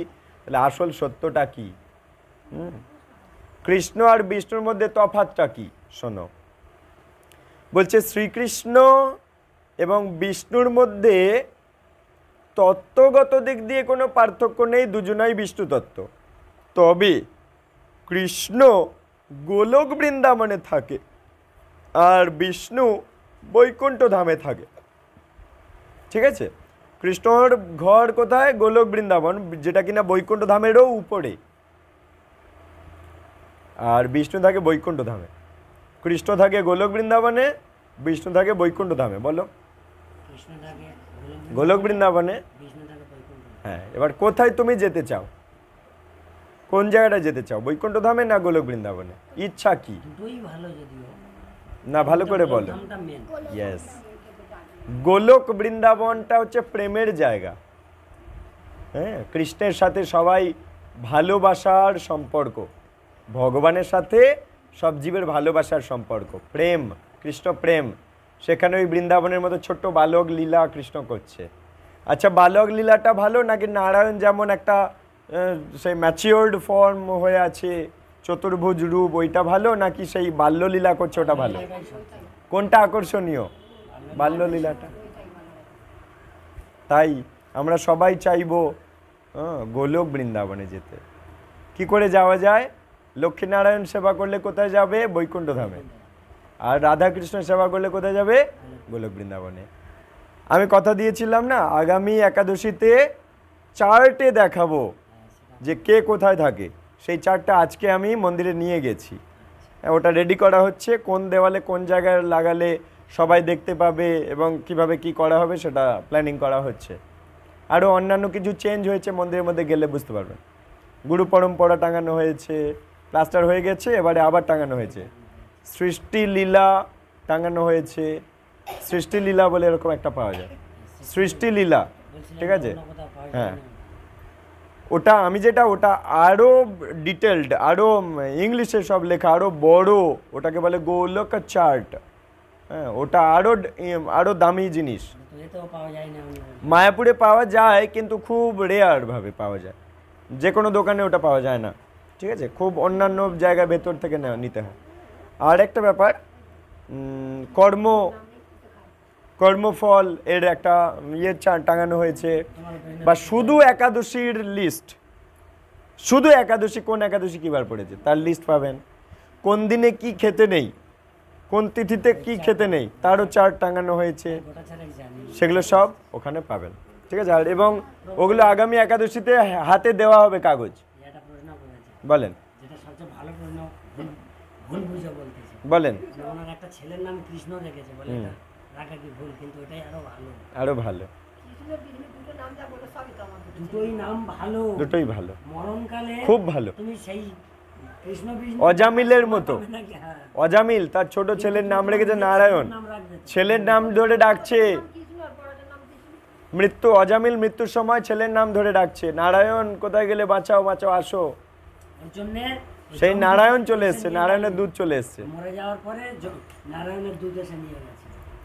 কৃষ্ণ গীতাতেও বলেছে অন্তকালে চ মামে বস স্মরণ মুক্তা কলে বড়ম, অন্তিম কালে যে আমার কথা চিন্তা করতে করতে দেহ ছাড়বে তাকে আর পুনরায় জন্ম নিতে হবে না, সে আমার দিব্য দেহ পাবে, আমার মতো দিব্য দেহ পাবে, সচ্চিদানন্দ দেহ পাবে। মরণকালে যদি তার সঙ্গে তাই এর নাম কি? পবিত্র করেছে। ভালো, তবু আরেকটু ভগবান সম্বন্ধে কিছু নাম রাখলে আরেকটু ভালো হতো। ঠিক আছে, তখন তো আমরা ডাক নাম একটা কিছু রাখো। তখন তো আমরা উল্টে জগতেছি। এখন ডাক নাম একটা কিছু রেখে দাও বাস, ঠিক আছে। কটা দিন পরে তো দীক্ষিত নাম পেয়ে যাবে, কটা দিন পরে তো দীক্ষিত নাম পেয়ে যাবে। তার নাম ওই তারণহাট। ঠিক আছে, তারানাথ, তারণহাট মানে সেই তারণহাট। কৃষ্ণের সেই তারণ। আচ্ছা আচ্ছা, ভালো, ওটা ভালো। শোনো, তার কৃষ্ণ বিষ্ণুর মধ্যে পার্থক্যটা শুনে নাও। বলছে কৃষ্ণ আর বিষ্ণুর মধ্যে তত্ত্ব তো একই, দুজনাই ভগবান, তবে কৃষ্ণ গোলক বৃন্দাবনে থাকে, বিষ্ণু বৈকুণ্ঠ ধামে থাকে। ভগবান শ্রীকৃষ্ণ গোলক বৃন্দাবনে মাধুর্য রস আস্বাদন করছে, সবচাইতে আনন্দের রস। তিনি বৈকুণ্ঠে শ্রী বিষ্ণুরূপে ঐশ্বর্য রস আস্বাদন করছে। বৃন্দাবনে মাধুর্য রস আর বৈকুণ্ঠ ধামে ঐশ্বর্য রস, ঐশ্বর্য দিয়ে ভগবানের সেবা হচ্ছে। আর বৃন্দাবনে কি প্রেম দিয়ে সেবা হচ্ছে, যেহেতু এখানে লক্ষ্মী আছে, হ্যাঁ, ওই জন্য এখানে ঐশ্বর্য দিয়ে, ওই জন্য লক্ষ্মী নারায়ণ ওখানে। এরপর শোনো, ঠিক যেমন একটা লোক, ভালো করে বুঝবে উদাহরণটা, বিষ্ণু আর কৃষ্ণের মধ্যে উদাহরণটা বুঝতে পেরে যাবে এই উদাহরণটা নিলে। বলছে একটা লোক যখন আদালতে বিচার করতে বসেছে, বিচারক, ও খেলুক, বিচারক বিচার করতে বসেছে, তখন সে খুব গম্ভীর হয়ে বসে আছে আদালতে, সবাই তাকে সম্মান করছে এবং তিনি যা আদেশ দেন সবাই তা পালন করতে বাধ্য। কিন্তু সেই একই লোক যখন ঘরে ফিরেছে, তখন তার নাতি নাতনিরা তার কাঁধের উপর উঠে বায়না করছে ঘোড়া ঘোড়া খেলবো। সেখানে কোনো সম্ভ্রমের ভাব নেই, কোনো গম্ভীরতা দেখাতে হচ্ছে না, স্বাধীন, হ্যাঁ, একদম ছেলে মানুষের মতো ঘোড়া হয়ে গেছে ওই বিচারক, ঘোড়া হয়ে নাতি নাতনিকে পিঠে তুলে নিয়েছে। ঠিক তদ্রূপ ভগবান বিষ্ণুরূপে ওই আদালতের বিচারপতির মতো বৈকুণ্ঠে বসে আছে। আর ভগবান কৃষ্ণ ওই বৃন্দাবন রূপে তার বন্ধুরা কৃষ্ণের পিঠে উঠে পেয়ারা পাচ্ছে, হচ্ছে না, গোপীরা কৃষ্ণকে বকা দিচ্ছে, পা ধরে টানছে, কোথায় আদর করছে, হ্যাঁ, কোথায় সাজিয়ে দিচ্ছে। তাহলে এবারে বলো, আদালতের বিচারপতির রূপটা যে আচরণ ওইটা ভালো, নাকি ওর চেয়ে আরো ভালো ঘোড়া ঘোড়া খেলার রূপটা? কোনটায় বেশি প্রেম মিশে আছে? এইটা। ঠিক তেমনি বৃন্দাবন আর বিষ্ণুর মধ্যে এইটা তফাৎ, বৃন্দাবন আর বৈকুণ্ঠ ধামের মধ্যে এটা তফাৎ। আচ্ছা, তাই ঘনিষ্ঠভাবে যুক্ত হতে হলে শুদ্ধ কৃষ্ণ প্রেম বিকশিত করে গোলক বৃন্দাবনে যেতে হয়। ওদিক ছাড়ো, ডিস্টার্ব করো না প্লিজ। তাই ভগবান কৃষ্ণের সঙ্গে আরো ঘনিষ্ঠভাবে যদি যুক্ত হতে চাও, তাই বলছে কৃষ্ণের সাথে যদি আরো ঘনিষ্ঠভাবে যুক্ত হতে চাও, তাহলে শুদ্ধ কৃষ্ণ প্রেম বিকশিত করো, গোলক বৃন্দাবনে যেতে পারো। মাতাজি দণ্ডবত প্রণাম, হরে কৃষ্ণ। আসেন, হ্যাঁ হ্যাঁ, ভালো আছে।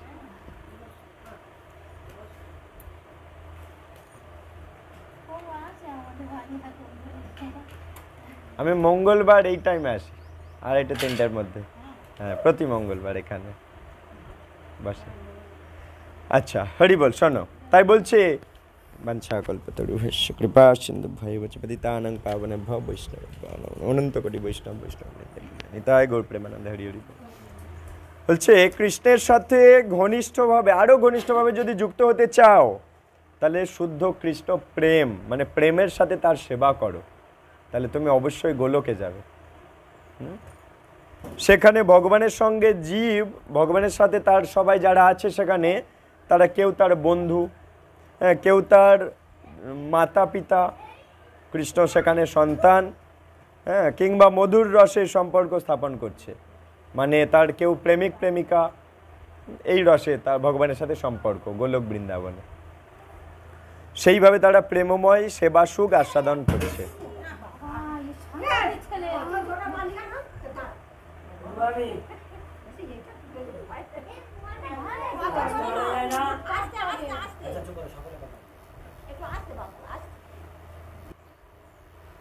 না কান, আমার চোখ। হরি বল।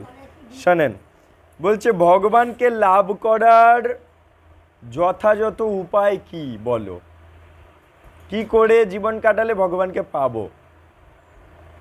উত্তর বলছে, শাস্ত্রে বিভিন্ন উপায় বলা আছে, যেমন কর্মযোগ, জ্ঞানযোগ, ধ্যানযোগ, এসব বলা আছে।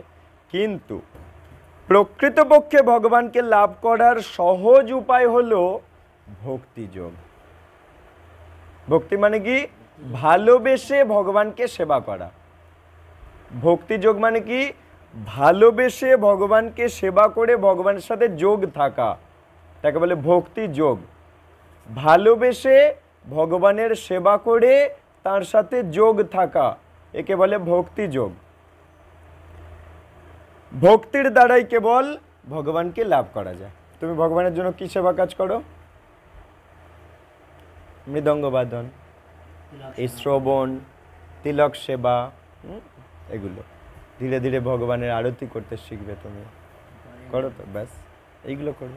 ভগবানকে খেতে দেবে, ভোগ লাগাবে, হ্যাঁ, মালা গাঁথতে শেখাবো, মন্দিরে গেলে বা এখানে মালা গাঁথবে, ঠিক আছে? মাধবের জন্য মালা গাঁথবে, ঠিক আছে? আর কদিন পরে তো রাধারানী আসবে তোমাদের এখানে।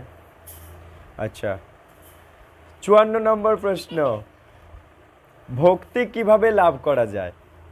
হ্যাঁ, ভালো প্রশ্ন। তাহলে তাহলে চোখ, চোখ না কান, কি হবে? ছানা বানা না, ছানা বাড়া। ভক্তি কিভাবে লাভ করা যায় প্রশ্ন বলছে, উত্তর বলছে, ভক্তিস্তু ভগবদ ভক্ত সঙ্গেন পরিজায়তে। বলছে অর্থাৎ ভগবানের ভক্তের সঙ্গ করার মাধ্যমে ভগবানের প্রতি ভক্তি লাভ করা যায়, এছাড়া কোনো উপায় নেই। ভগবানের ভক্তের সঙ্গ করার মাধ্যমে ভগবানের প্রতি ভক্তি লাভ করা যায়। ভক্ত সঙ্গ করতে বলেছে, যেমন ডিভোটি অ্যাসোসিয়েশন। শ্রীল প্রভুপাদ বলছে ডিভোটি অ্যাসোসিয়েশন করো, ভক্ত সঙ্গ করো, ভক্তদের মুখ থেকে হরিকথা শোনো, কারণ ভক্তরা ভগবানকে ভালোবাসে, তাদের মুখ থেকে ভগবানের প্রতি ভালোবাসার কথাই বেরোবে। আর তুমি যদি কংসের মুখ থেকে শোনো তাহলে কি হবে? কংস কি ভগবানকে ভালোবাসে? কিন্তু ভগবানকেই চিন্তা করে, কিন্তু সে ভগবানকে চিন্তা করলে কি হবে? ভগবানকে কি করে মারবো সেই চিন্তা। তাহলে তার মুখ থেকে ভগবানের কথা শুনলে কিরম কথা শুনবে? তোমার ভক্তি বাড়বে না কমবে? স্বাভাবিকভাবে বোঝা যায় এটা। এই জন্য বলছে যে ভাগবত শোনো গিয়া ভাগবত স্থানে। ভাগবত কথা শোনো ভগবানের ভক্তদের কাছে গিয়ে, কারণ ভক্তরা ভগবানকে ভালোবাসে।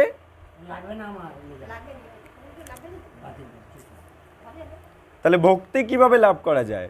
বলছে ভক্তিস্তু ভগবত ভক্ত সঙ্গে না পরিজায়তে। ভগবানের ভক্তের সঙ্গ করলে ভক্তি লাভ করা যায়। এই জন্য আমাদের নামতে আসতেই হবে ভক্ত সঙ্গ। ভক্ত সঙ্গ বিনা ভক্তি কখনো বাড়বে না। কারণ তুমি যাকে ভালোভাবে চেনো না, জানো না, তার প্রতি ভালোবাসা বাড়বে কি করে? তুমি আমার বাড়ি গিয়ে দেখছো একটা বয়স্ক লোকের ছবি মালা পরানো আছে, তাহলে ওর প্রতি তোমার আর কত ভালোবাসা জাগবে? কারণ তুমি তাকে চেনো না। কিন্তু আমি তাকে চিনি, সে কে, কি তার মহিমা, কি করেছে আমাদের জন্য, আমি তাকে চিনি। তাই আমার তার প্রতি যে ভালোবাসা, তোমার কি তার প্রতি সেই ভালোবাসা হবে? কারণ তুমি তাকে চেনোই না, কিন্তু আমি তাকে চিনি, জানি। ঠিক একইভাবে ভগবান সম্বন্ধে আমরা যত চিনবো, জানবো, তত তার প্রেমে পড়ে যাব। জানবো কার থেকে? ভক্তদের থেকে, নাকি কংসের মতো বিদ্বেষী লোকের থেকে? হ্যাঁ, যে কৃষ্ণকে গালাগালি দেয় এমন লোকও তো কত আছে রাস্তাঘাটে। আছে না? তার কাছে গিয়ে যদি বলে বাবা তুমি একটু কৃষ্ণ কথা শোনাও না, সে বেশ করে কৃষ্ণ কথাই শোনাবে, কিন্তু বিদ্বেষমূলক কৃষ্ণ কথা শোনাবে। তাহলে সেই কথা শুনে আমার কৃষ্ণের প্রতি প্রেম খুব বেড়ে যাবে বলো, নাকি ঘৃণা বেড়ে যাবে? এই রকমই পজিটিভ এনার্জি, নেগেটিভ এনার্জি, দুটো এনার্জি আছে। এই কথা দুরকম হয়, সাধু কথা আবার অসাধু কথা। সাধু কথায় ভগবানের যারা শুনবে তাদের হৃদয়ে আরাম হয়, তাই না? তা কোমলতা আছে। কিন্তু অসাধু কথার মধ্যে আবার কি রুক্ষতা আছে, একটা পজিটিভ একটা নেগেটিভ। এদিকে মন দাও, যেটা হচ্ছে সেটা শোনো ভালো করে। এরপরে বলছে নববিধা ভক্তি কি কি, মানে ভক্তি বাড়ানোর 9টা উপায় আছে। ভক্তি বাড়ানোর 9টা উপায় কি কি? সবাই তো ভক্তি বাড়ানোর জন্য আমাদের মানব জন্ম পেয়েছি। মানব জন্ম পেয়ে যদি ভক্তি বাড়ানোর জন্য চেষ্টা না করি, ভক্তির ভান্ডার যদি জমাতে চেষ্টা না করি, খালি লক্ষ্মীর ভান্ডার জমাতে চেষ্টা করছি, তাহলে হবে না। ভক্তির ভান্ডার দিনে দিনে বাড়াতে হবে। ভক্তির ভান্ডারটা পরের জীবনে যাবে, লক্ষ্মীর ভান্ডার পরের জীবনে যাবে না। তাই আরো জ্বালন কেটে কেটে ঘর বোঝাই করছো, পাহাড় করছো, কি হচ্ছে? ও ছেড়ে চলে যেতে হবে। লোক না মরতে না এসে জ্বালন কাটতে চলে যায়, তার মানে কি অলরেডি অনেক জ্বালন আছে, আরো জ্বালন তাংড়াচ্ছে। কিন্তু সাথে যদি ভক্তিটাও বাড়ানোর চেষ্টা করতো তাহলে ঠিক আছে, কিন্তু ভক্তি বাড়ানোর জন্য কোনোদিন না মরতে যাচ্ছে না, শুধু জ্বালনের পাহাড় করছে, সেটা কি ঠিক? বিবেচনা করে বলো তো। এই জন্য আমাদের ভক্তি বৃদ্ধি করার চেষ্টা করতে। ভক্তি বৃদ্ধি একদিনে হয় না। একটা ভান্ডার বাচ্চা যদি ভরার চেষ্টা করে একদিনে ভরতে পারবে? তিলে তিলে তিলে তিলে তিলে তিলে তিলে তিলে ভান্ডারটা একসময় ভর্তি হবে, বিন্দু বিন্দুই একদিন সিন্ধু হবে। একইভাবে ভক্তির ভান্ডারটা একদিনে ভর্তি হবে না। 70টা বছর দিয়েছে, 80টা বছর দিয়েছে, 60 বছর দিয়েছে কৃষ্ণ। প্রত্যেকটা দিন ভক্তির ভান্ডার তিলে তিলে তিলে তিলে ভরতে হবে। প্রতিদিন মঙ্গল আরতি করা মানে 1 পয়সা ফেলা ভক্তির ভান্ডারে। দুপুরের আরতি করলাম, 1 পয়সা ফেললাম ভক্তির ভান্ডারে।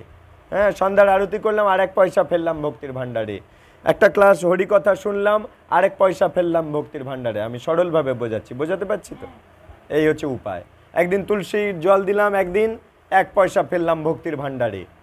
আরেকদিন তুলসীর জল দিলাম, 1 পয়সা ফেললাম ভক্তির ভান্ডারে। যেদিন গীতা পড়লাম সেই দিনে 1 পয়সা ভক্তির ভান্ডারে ফেললাম। যেদিন গীতা পড়লাম না, ভক্তির ভান্ডারে 1 পয়সা ফেলতে পারলাম না। বোঝাতে পারলাম? এইভাবে তিলে তিলে তিলে তিলে আমাদের হৃদয়ে ভক্তির ভান্ডার আছে, ওই ভক্তির ভান্ডারটা বাড়াতে হবে। যার ভান্ডার যত বেশি, ভক্তির ভান্ডার যার যত বেশি, তার কাছ থেকে আমাদের হরিকথা শোনা উচিত। তাহলে তার সেই ভান্ডার থেকে উপচে পড়ছে ভক্তি, আমিও কিছু পাবো, তাই না? একটা গ্লাসে জল আছে, আরো জল দেওয়া আছে, আরো জল দেওয়া আছে, সে প্রতিদিন জল দিচ্ছে তাতে, তাহলে কি এবার তো উপচে পড়ছে, তো সেই উপচে পড়লে অন্য লোকেরাও পাবে। বুঝতে পারলাম?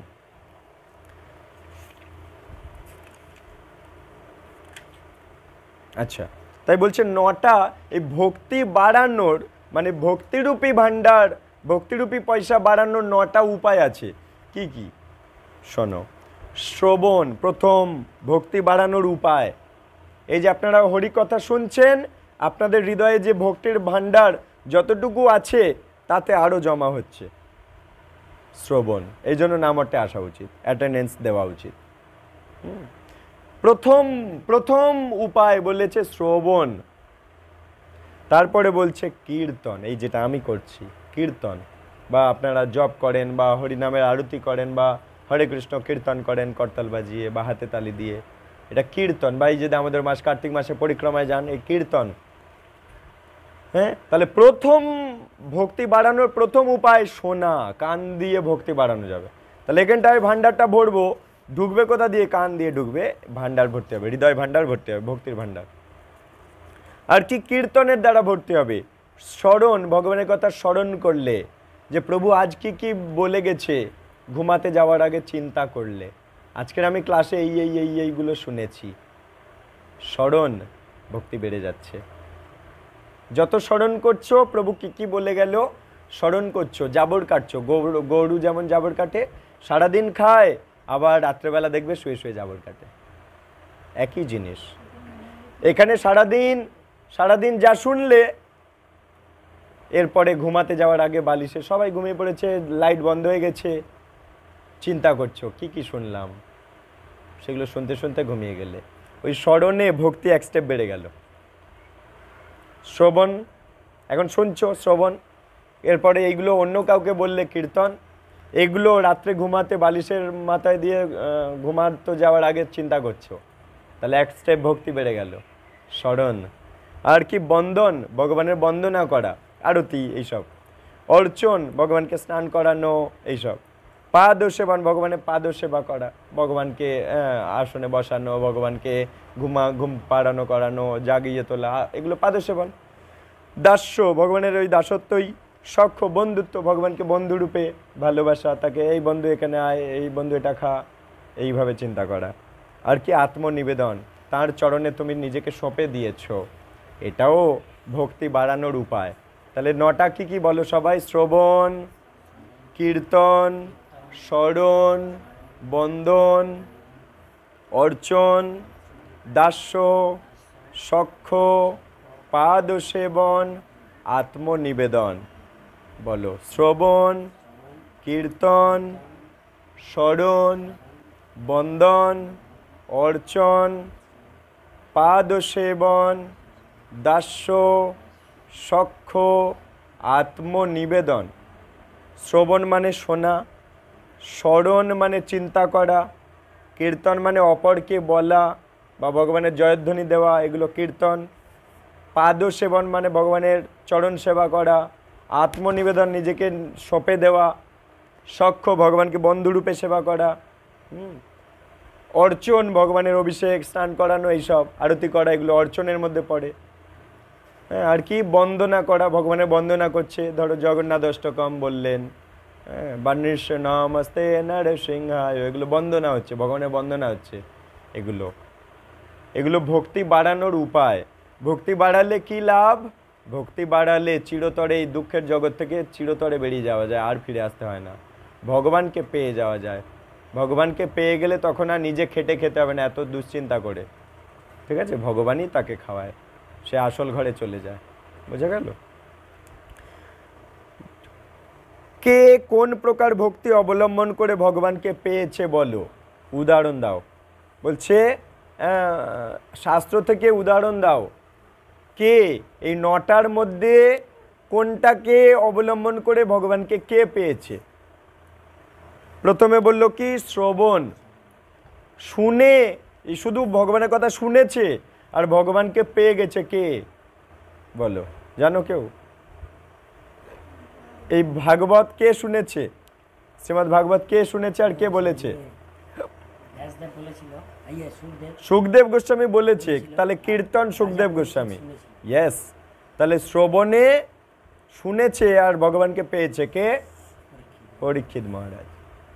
তাহলে শ্রবণে পরীক্ষিত মহারাজ। এগুলো মনে রাখবেন, বাড়ি রাত্রে ঘুমাতে যাওয়ার আগে চিন্তা করবেন, বালিশ মাথায় দিয়ে আলো নিভিয়ে চিন্তা করবেন, শ্রবণে পরীক্ষিত মহারাজ। হ্যাঁ, যদি আমরা ধরে রাখার একটু চেষ্টা করব তবে তো ধরতে পারবো। ওই যা প্রভু যা বললো আবার এক সপ্তাহ পরে বলবে, শুনবো, হবে না, ওর তাহলে উন্নতি খুব বেশি হবে না। একটু চেষ্টা করব, এগুলো ভালো জিনিস তো, একটু মঙ্গলজনক কথা না, এগুলো যত চিন্তা করবে তত মঙ্গল। তাই চেষ্টা করবেন প্রভুর কথাগুলো ধরে ফেলার, ধরে নেওয়ার। একটা বাজারে 3টে পুতুল বিক্রি হচ্ছে, একই দেখতে 3টে পুতুল, কিন্তু একটার দাম 50 টাকা, একটার দাম 500 টাকা, একটার দাম 5000 টাকা। তা ব্যাপারীকে জিজ্ঞাসা করছে খরিদ্দার, বলছে এই ব্যাপারী, পুতুল তো 3টে একই দেখতে, তা দাম 3টে আলাদা কেন? এটার চেয়ে 10 গুণ ওটা বেশি, ওটার চেয়ে 10 গুণ দাম ওটার বেশি কেন গো? দেখে তো মনে হচ্ছে সব একই, ঠকাচ্ছ নাকি? তা বলছে না, আমি ঠকাচ্ছি না, তুমি এক কাজ করো, তুমি একটা ঝাঁটাকাঠি আনো, আমি এক্ষুনি প্রমাণ দিচ্ছি 3টে পুতুল আলাদা। তা বলে এনেছি, কি হয়েছে বলো? তা বলে দেখো এর এর কান দিয়ে ঢোকাও। প্রথম যার 50 টাকা দাম সেই পুতুলটার কান দিয়ে ঢুকেছে, ওপা দিয়ে বেরোয় না। কান দিয়ে ঢুকেছে আর কোথাও বেরোয় না। তারপরেরটা কান দিয়ে ঢুকেছে, ওপার দিয়ে বেরিয়ে গেছে ঝাঁটাকাটি। তারপরেরটা কান দিয়ে ঢুকে নিচে চলে গেছে হৃদয়ে, এই বুকের কাছে চলে যাচ্ছে কাঠিটা, ওটার দাম 5000 টাকা। তার মানে কি একটার তো কাঠি ঢোকেই নেই, মানে কোনো কথা ঢোকে নেই, এখানে নামে বসে আছে, কিচ্ছু ঢোকায় না, সে অন্য কথা চিন্তা করেছে, ওর দাম ওই 50 টাকা। একই পুতুল সব বসে আছে, কিন্তু কেউ 50 টাকার পুতুল, সে কানের মধ্যে কথা ঢোকাই নে। এই জন্য মানে শাস্ত্র বলছে আরেকটা কি এখান দিয়ে ঢুকিয়েছে, ওখান দিয়ে বের করে দিয়েছে, ওই কাঠিটা বেরিয়ে গেছে, ওর দাম 500 টাকা। আর কিন্তু ওই পুতুলের সাহায্য আছে, সব আছে, ওই জন্য ওরকম দাম। কথা ঢুকিয়েছে কিন্তু ওপার দিয়ে বেরিয়ে গেছে। আচ্ছা, একটা পাত্রের মধ্যে দিয়ে যদি জল এপার দিয়ে ঢুকে ওপার দিয়ে বেরিয়ে গেছে, কিন্তু জল কিন্তু গায়ে হালকা লেগে যায়, হয়তো পুরো জলটা নেই কিন্তু গায়ে তো ভিজে যায়, হ্যাঁ কি না? ওই জন্য ওর দাম 500 টাকা। মানে কথা এখান দিয়ে ঢুকেছে, ওখান দিয়ে বেরিয়ে গেছে, কিন্তু কিছু অংশ গায়ে ভিজিয়ে গেছে। প্রথমটা তো ঢোকেই নেই কথা, পরেরটা ঢুকেছে, ওপার দিয়ে বেরিয়ে গেছে, হালকা ভিজে গেছে গাটা। আর তৃতীয়টা যার দাম 5000 টাকা, সেটা কি না কান দিয়ে ঢুকেছে, হৃদয়ে মর্মে বসে গেছে, হৃদয়ে বসে গেছে, ওটার দাম 5000 টাকা। দামি পুতুল, দেখতে একই। তাহলে আমরা কোনটা হওয়ার চেষ্টা করব? আমরা চেষ্টা করব কান দিয়ে শুনবো, হৃদয়ে ধরে নেব যে প্রভু আজ কি কি কথা বলে গেছে শাস্ত্র থেকে, তাহলে আমার উন্নতি হবে, আমি দামি ভক্ত হতে পারবো, আমি শুদ্ধ ভক্ত হতে পারবো, উন্নত ভক্ত হতে পারবো। আমাকে তবে সবাই চিনতে পারবে, আমি অপরকে দান করতে পারবো। এই শিক্ষা যদি আমি নিজে ধরতে পারি তবে না দান করতে পারবো, তবে তো ভগবানকে খুশি করতে পারবো। ভগবান একটু আগে বললো না গীতাতে, যে এই কথা অপরকে দান করে সে আমার বেশি প্রিয়। দান করতে পারছে কি করে? নিশ্চয়ই ধরার চেষ্টা করেছে, তাই না দান করতে পারছে। একই জিনিস। তাহলে শুনে কে ভগবানকে পেয়েছে? পরীক্ষিত মহারাজ। এরপর বলছে কীর্তন, বলে বলে শুধু ভগবানের কথা বলেছে, ভগবানকে পেয়েছে কে? সুখদেব গোস্বামী। ভাগবতমে ভাগবতম বলেছে সুখদেব গোস্বামী, শুনেছে পরীক্ষিত। তাহলে শ্রবণে পরীক্ষিত মহারাজ, কীর্তনে সুখদেব গোস্বামী। আচ্ছা, স্মরণ করেছে, ভগবানের কথা চিন্তা করেছে, ভগবানকে পেয়েছে প্রহ্লাদ মহারাজ।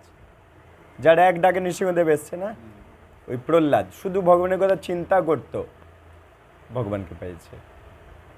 আচ্ছা, পাদ সেবন, চরণ সেবা করে কে ভগবানকে পেয়েছে? লক্ষ্মী দেবী, একজন দেবী, সেও ভগবানকে পেয়েছে, বৈকুণ্ঠ ধামে জায়গা পেয়ে গেছে দেবী।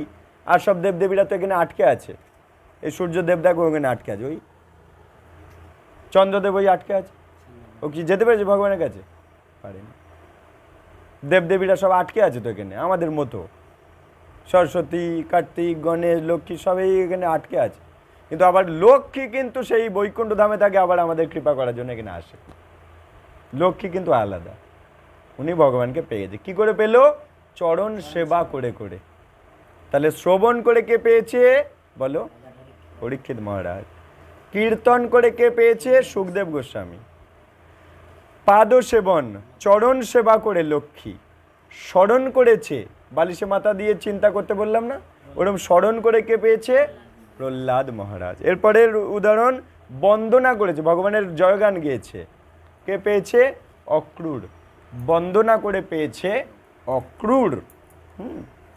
এরপরেরটা হচ্ছে নববিধার ভক্তির মধ্যে অর্চনা, অর্চন করে পেয়েছে পৃথু মহারাজ। ভগবানের খুব অভিষেক করাতো, ভগবানের সেবা পূজা করে অর্চনা করতো, আরতি করতো সুন্দর, হ্যাঁ, এটা কে পেয়েছে? পৃথু মহারাজ।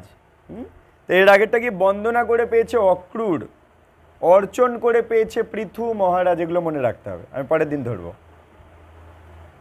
শ্রবণে বলো পরীক্ষিত, স্মরণে স্মরণ, কীর্তনে সুখদেব গোস্বামী, অর্চন পৃথু। বন্দন অক্রূর। পাদ সেবন লক্ষ্মী। কটা হলো? 6টা। আচ্ছা নেক্সট, দাস্য, দাস হয়েছে, ভালো দাস হয়েছে কে? রামের দাস। কে? হিন্টস দিলাম, হনুমান হলো 7 নম্বর। এরপরে সখা, সখ্য, ভালো বন্ধু হয়েছে। সুদামাও হবে, অর্জুনও হবে। ঠিক আছে, নেক্সট, আত্মনিবেদন, নিজেকে নিবেদন করে দিয়েছে, সব দিয়ে দিয়েছে, শেষে নিজেকে দিয়ে দিয়েছে ভগবানের পা রাখার জন্য।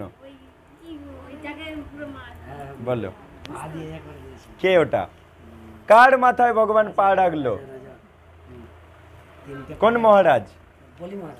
ইয়েস, বলি মহারাজ।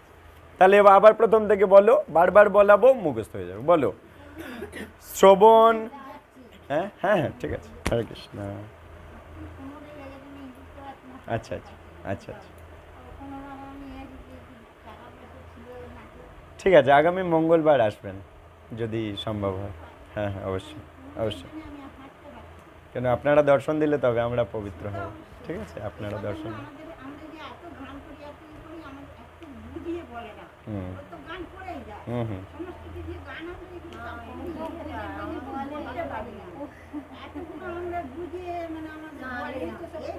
সব গুরু মহারাজ করাচ্ছেন, তাই হচ্ছে, আমার কোনো ক্ষমতা নেই। বলো, শ্রবণ কে শুনেছে? শুনেছে পরীক্ষিত মহারাজ। কীর্তন করেছে, বলেছে কে? সুখদেব গোস্বামী। স্মরণ করেছে প্রহ্লাদ। ইয়েস।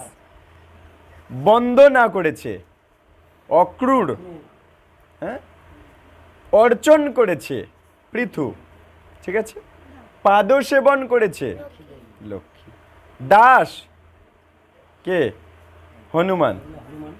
সখা অর্জুন, সুদামা। আরেকটা, নিজেকে নিবেদন করে দিয়েছে, আত্মনিবেদন, কে? বলি মহারাজ। ঠিক আছে, বলো, স্মরণ। স্মরণ, ইয়েস। শ্রবণ, শ্রবণ শুনেছে, বলেছেন। আচ্ছা, পাদ সেবন, বন্দন অক্রূর, অর্চন পৃথু মহারাজ, দাস্য হনুমান, সখা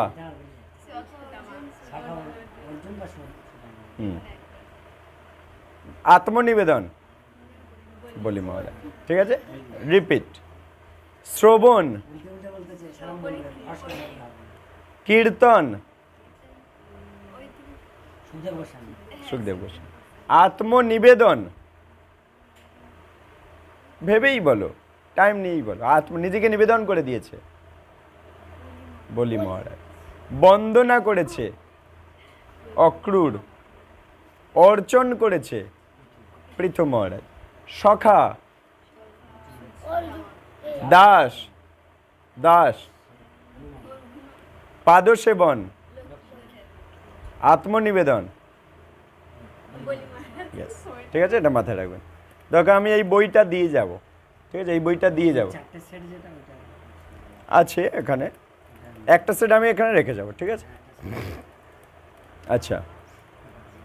এরপরে, কাম আর প্রেম কাকে বলে, তফাৎ কি বলছে শোনো। শাস্ত্র বলছে কাম আর প্রেমের ডেফিনেশন। কাম কি জিনিস আর প্রেম কি জিনিস, দুটো এক জিনিস নয়। ঠিক আছে, চৈতন্য চরিতামৃত আদি লীলাতে বলছে 4 নম্বর অধ্যায়ের 165তম শ্লোকে বলছে, আত্মেন্দ্রিয় প্রীতিবাঞ্ছা তারে কয় কাম, কৃষ্ণেন্দ্রিয় প্রীতিবাঞ্ছা ধরে প্রেম নাম। আত্মেন্দ্রিয় প্রীতিবাঞ্ছা মানে নিজের খুশির কথা চিন্তা করা, তাকে বলে কাম। কাম মানে নিজের খুশির কথা যে চিন্তা করে সে কামুক। আগে নিজে খাবো, নিজে শোবো, নিজে ঘুমাবো, নিজে বসবো, নিজের জায়গাটা দাও, নিজের বইটা দাও, নিজের এটা দাও, নিজের ওটা দাও, নিজেরটা আগে দেখে, কৃষ্ণেরটা দেখে না। তার মানে ও বেশি কামুক, মানে ওর হৃদয়ে কামের মাত্রা বেশি।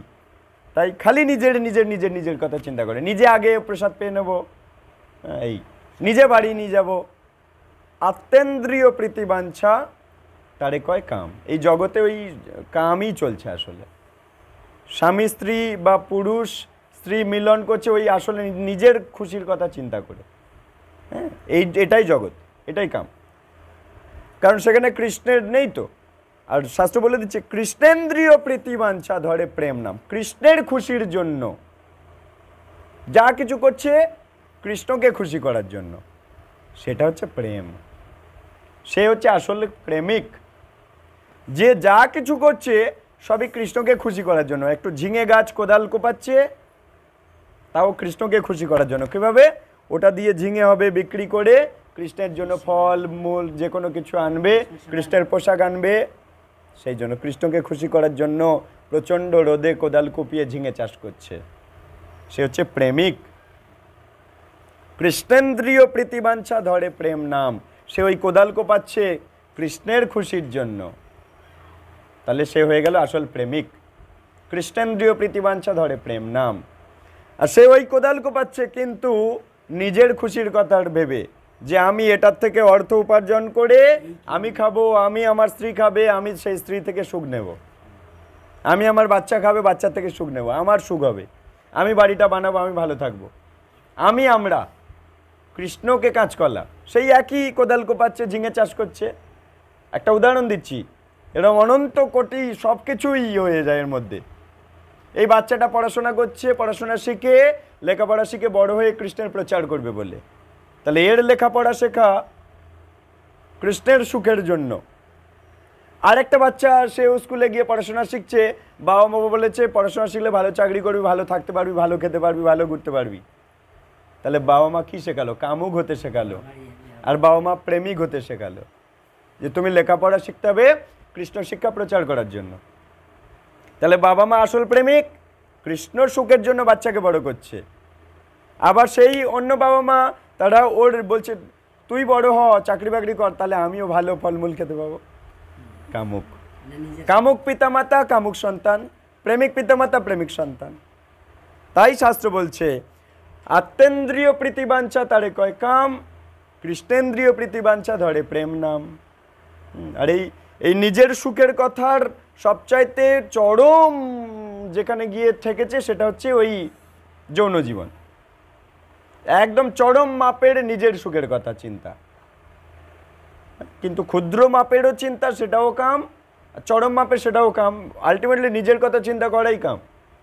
আর কৃষ্ণের সুখের কথা চিন্তা করা হচ্ছে প্রেম। তাহলে যে প্রেম, যে কৃষ্ণের সুখের কথা চিন্তা করে সেই তো প্রেমিক, সেই তো যাবে প্রেমের জগতে। আর যে নিজের সুখের কথা চিন্তা করে সে তো কামুক, সে থাকবে এই কামের জগতে। এটা কামের জগৎ, সেটা প্রেমের জগৎ। এই হচ্ছে তফাৎ। আমরা কৃষ্ণকে ভুলে নিজের কথা ভেবেছি।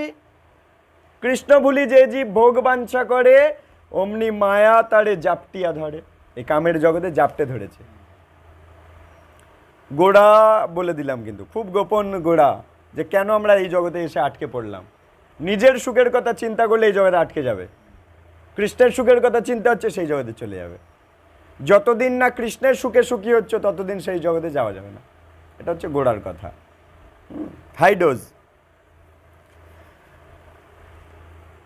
তাই বলছে নিজের ইন্দ্রিয়ের তৃপ্তি বিধানের জন্য যে বাসনা তাকে বলে কাম, ভগবান কৃষ্ণের প্রীতি বিধানের জন্য যে বাসনা তাকে বলে প্রেম। জীবের অন্তরে রয়েছে শুদ্ধ ভগবত প্রেম। প্রত্যেকটা জীবের হৃদয়ে শুদ্ধ ভগবত প্রেম আছে, কিন্তু কাম দিয়ে ঢাকা আছে। সেই কামকে সরাতে হবে, সরিয়ে ভগবত প্রেমটা জাগাতে হবে। আমাদের কাজ সেটা, কামকে ধীরে ধীরে সরিয়ে প্রেমটাকে জাগানো। প্রত্যেকের হৃদয়ে ভগবানের প্রতি প্রেম লুকিয়ে আছে, সেটাই শ্রবণ, কীর্তন, স্মরণ, বন্দন, পাদ সেবন, সখ্য, দাস্য, অর্চন, এগুলোর দ্বারা কামকে সরাতে হবে, প্রেমকে জাগরিত করতে হবে, ভগবানের প্রতি প্রেম। ঠিক আছে? এই যে বেশি বেশি শুনলে ওগুলো কমে যাবে। প্রথমেই বলে দিলাম এই ভগবত প্রেম একটু আগে বললো না, ভক্তি বা প্রেম পাবার উপায় কি? 9টা উপায় একটু আগে ভেঙে বললাম, সেটার সাথে এটা লিঙ্ক। তো ওই ধীরে ধীরে ওইটা সরে যাবে, নিজের সুখের কথা সরে যাবে। হ্যাঁ, যত শুনবেন অটোমেটিক হয়ে যাবে, শুধু শুনতে থাকো, অটোমেটিক হবে। যে যত শুনবে তার হৃদয় তত পবিত্র হবে। তাই বলছে যে নষ্টপ্রায়েষু অভদ্রেষু নিত্যং ভাগবত সেবয়া, ভাগবতের উত্তম শ্লোকে ভক্তির ভবতি নৈষ্ঠিকী। মানে কি, নষ্টপ্রায়েষু অভদ্রেষু, হৃদয়ে যত অভদ্রতা, যে আমি খাবো, আমি পড়বো, আমি আমার আমার আমার আমার, এটা অভদ্রতা। হ্যাঁ, যে বেশি আমি আমি আমি আমি করে, লোকে কি তার পছন্দ করে? বলে যেখানে যাবে খালি আমি আমার করে। দাঁড়ান মা, আমি বলছি সেটা, তার আগে এটা বলে দিচ্ছি। নষ্টপ্রায়েষু অভদ্রেষু, তাহলে হৃদয়ের অভদ্রতা এটা, সেটা নষ্ট হবে কিভাবে? নষ্টপ্রায়েষু অভদ্রেষু নিত্যং ভাগবত সেবয়া, নিত্য ভাগবত কথা শুনলে, ভাগবত সেবা, এটা সেবা বললাম একটু আগে, শ্রবণ সেবা। এই যত শুনবো হৃদয়ের ওই আমি আমার অভদ্রতাটা কেটে যাবে। নষ্টপ্রায়েষু অভদ্রেষু নিত্যং ভাগবত সেবয়া, ভাগবতের উত্তম শ্লোকে, এই ভাগবত উত্তম শ্লোক শুনতে ভালো লাগে, ভাগবতের উত্তম শ্লোকে ভক্তির ভবতি নৈষ্ঠিকী, হৃদয়ে নৈষ্ঠিক ভক্তি জাগ্রত হবে, যত আমরা শ্রবণ করব। তাই 9টার মধ্যে প্রথমেই ছিল শ্রবণ। হ্যাঁ, অঙ্কুরিত হবে। এবার বলেন, বলেন।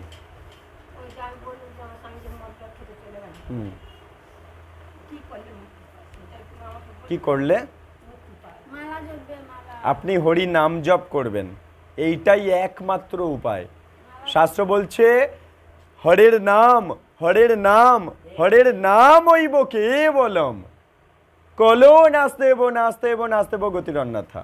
বলছে হরি নাম, হরি নাম, হরি নাম, হরি নাম বিনা এই কলিযুগে অন্য কোনো গতি নাই, গতি নাই, গতি নাই। তাই তার কল্যাণের জন্য আপনাকে হরি নাম করতে হবে, এছাড়া কোনো উপায় নেই। যেটা মূল কথা বলে দেওয়া হলো, এখন সেটাকে অবলম্বন করুন, তাহলেই তার কল্যাণ হবে। ঠিক আছে, লাস্ট প্রশ্নটা বলেই ছেড়ে দেব। জীবের দুঃখের মূল কারণ কি? আমাদের দুঃখের মূল কারণ কি? বলছে জীবের দুঃখের মূল কারণ হচ্ছে কৃষ্ণকে ভুলে যাওয়া। এটার জন্য আমরা দুঃখ পাচ্ছি। জীব যখন কৃষ্ণের সঙ্গে তার নিত্য সম্পর্কের কথা ভুলে যায়, তখন তার নিত্য স্বরূপ যে চিন্ময় আত্মা ভুলে যাবে। আমরা যদি কৃষ্ণকে ভুলে যাই, তাহলে আমি যে আত্মা সেটাও ভুলে যাব, এবং এই দেহটাকেই নিজের পরিচয় বলে মনে করবে। এই জগতে জীব নিয়ত তখন দুঃখে জর্জরিত হয়ে যাবে। আবার কৃষ্ণকে স্মরণ করলে সে নিজেও বুঝতে পারবে, ও কৃষ্ণ তিনি, তাহলে আমি তার কে, আমি তার দেহের অংশ, আমি তার আত্মা।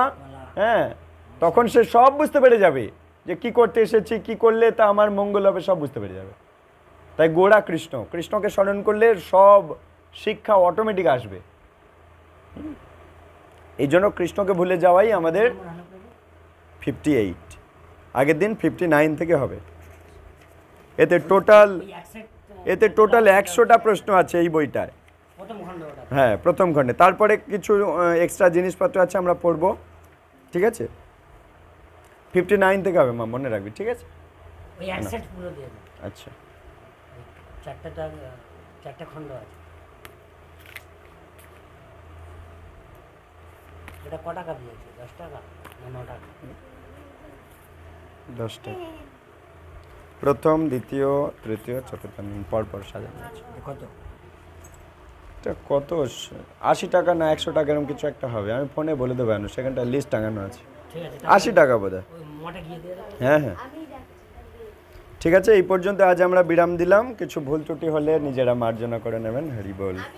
বাঞ্ছা কল্পতরু ভৈষ্য কৃপা সিন্ধুভ্যৈব চ পতিতানাং পাবনেভ্যো বৈষ্ণবেভ্যো নমো নমঃ। অনন্ত অনন্ত কোটি বৈষ্ণব বৈষ্ণবী ভক্ত বৃন্দ কি জয়। নিতাই গৌর প্রেমানন্দ। হরি হরি বল।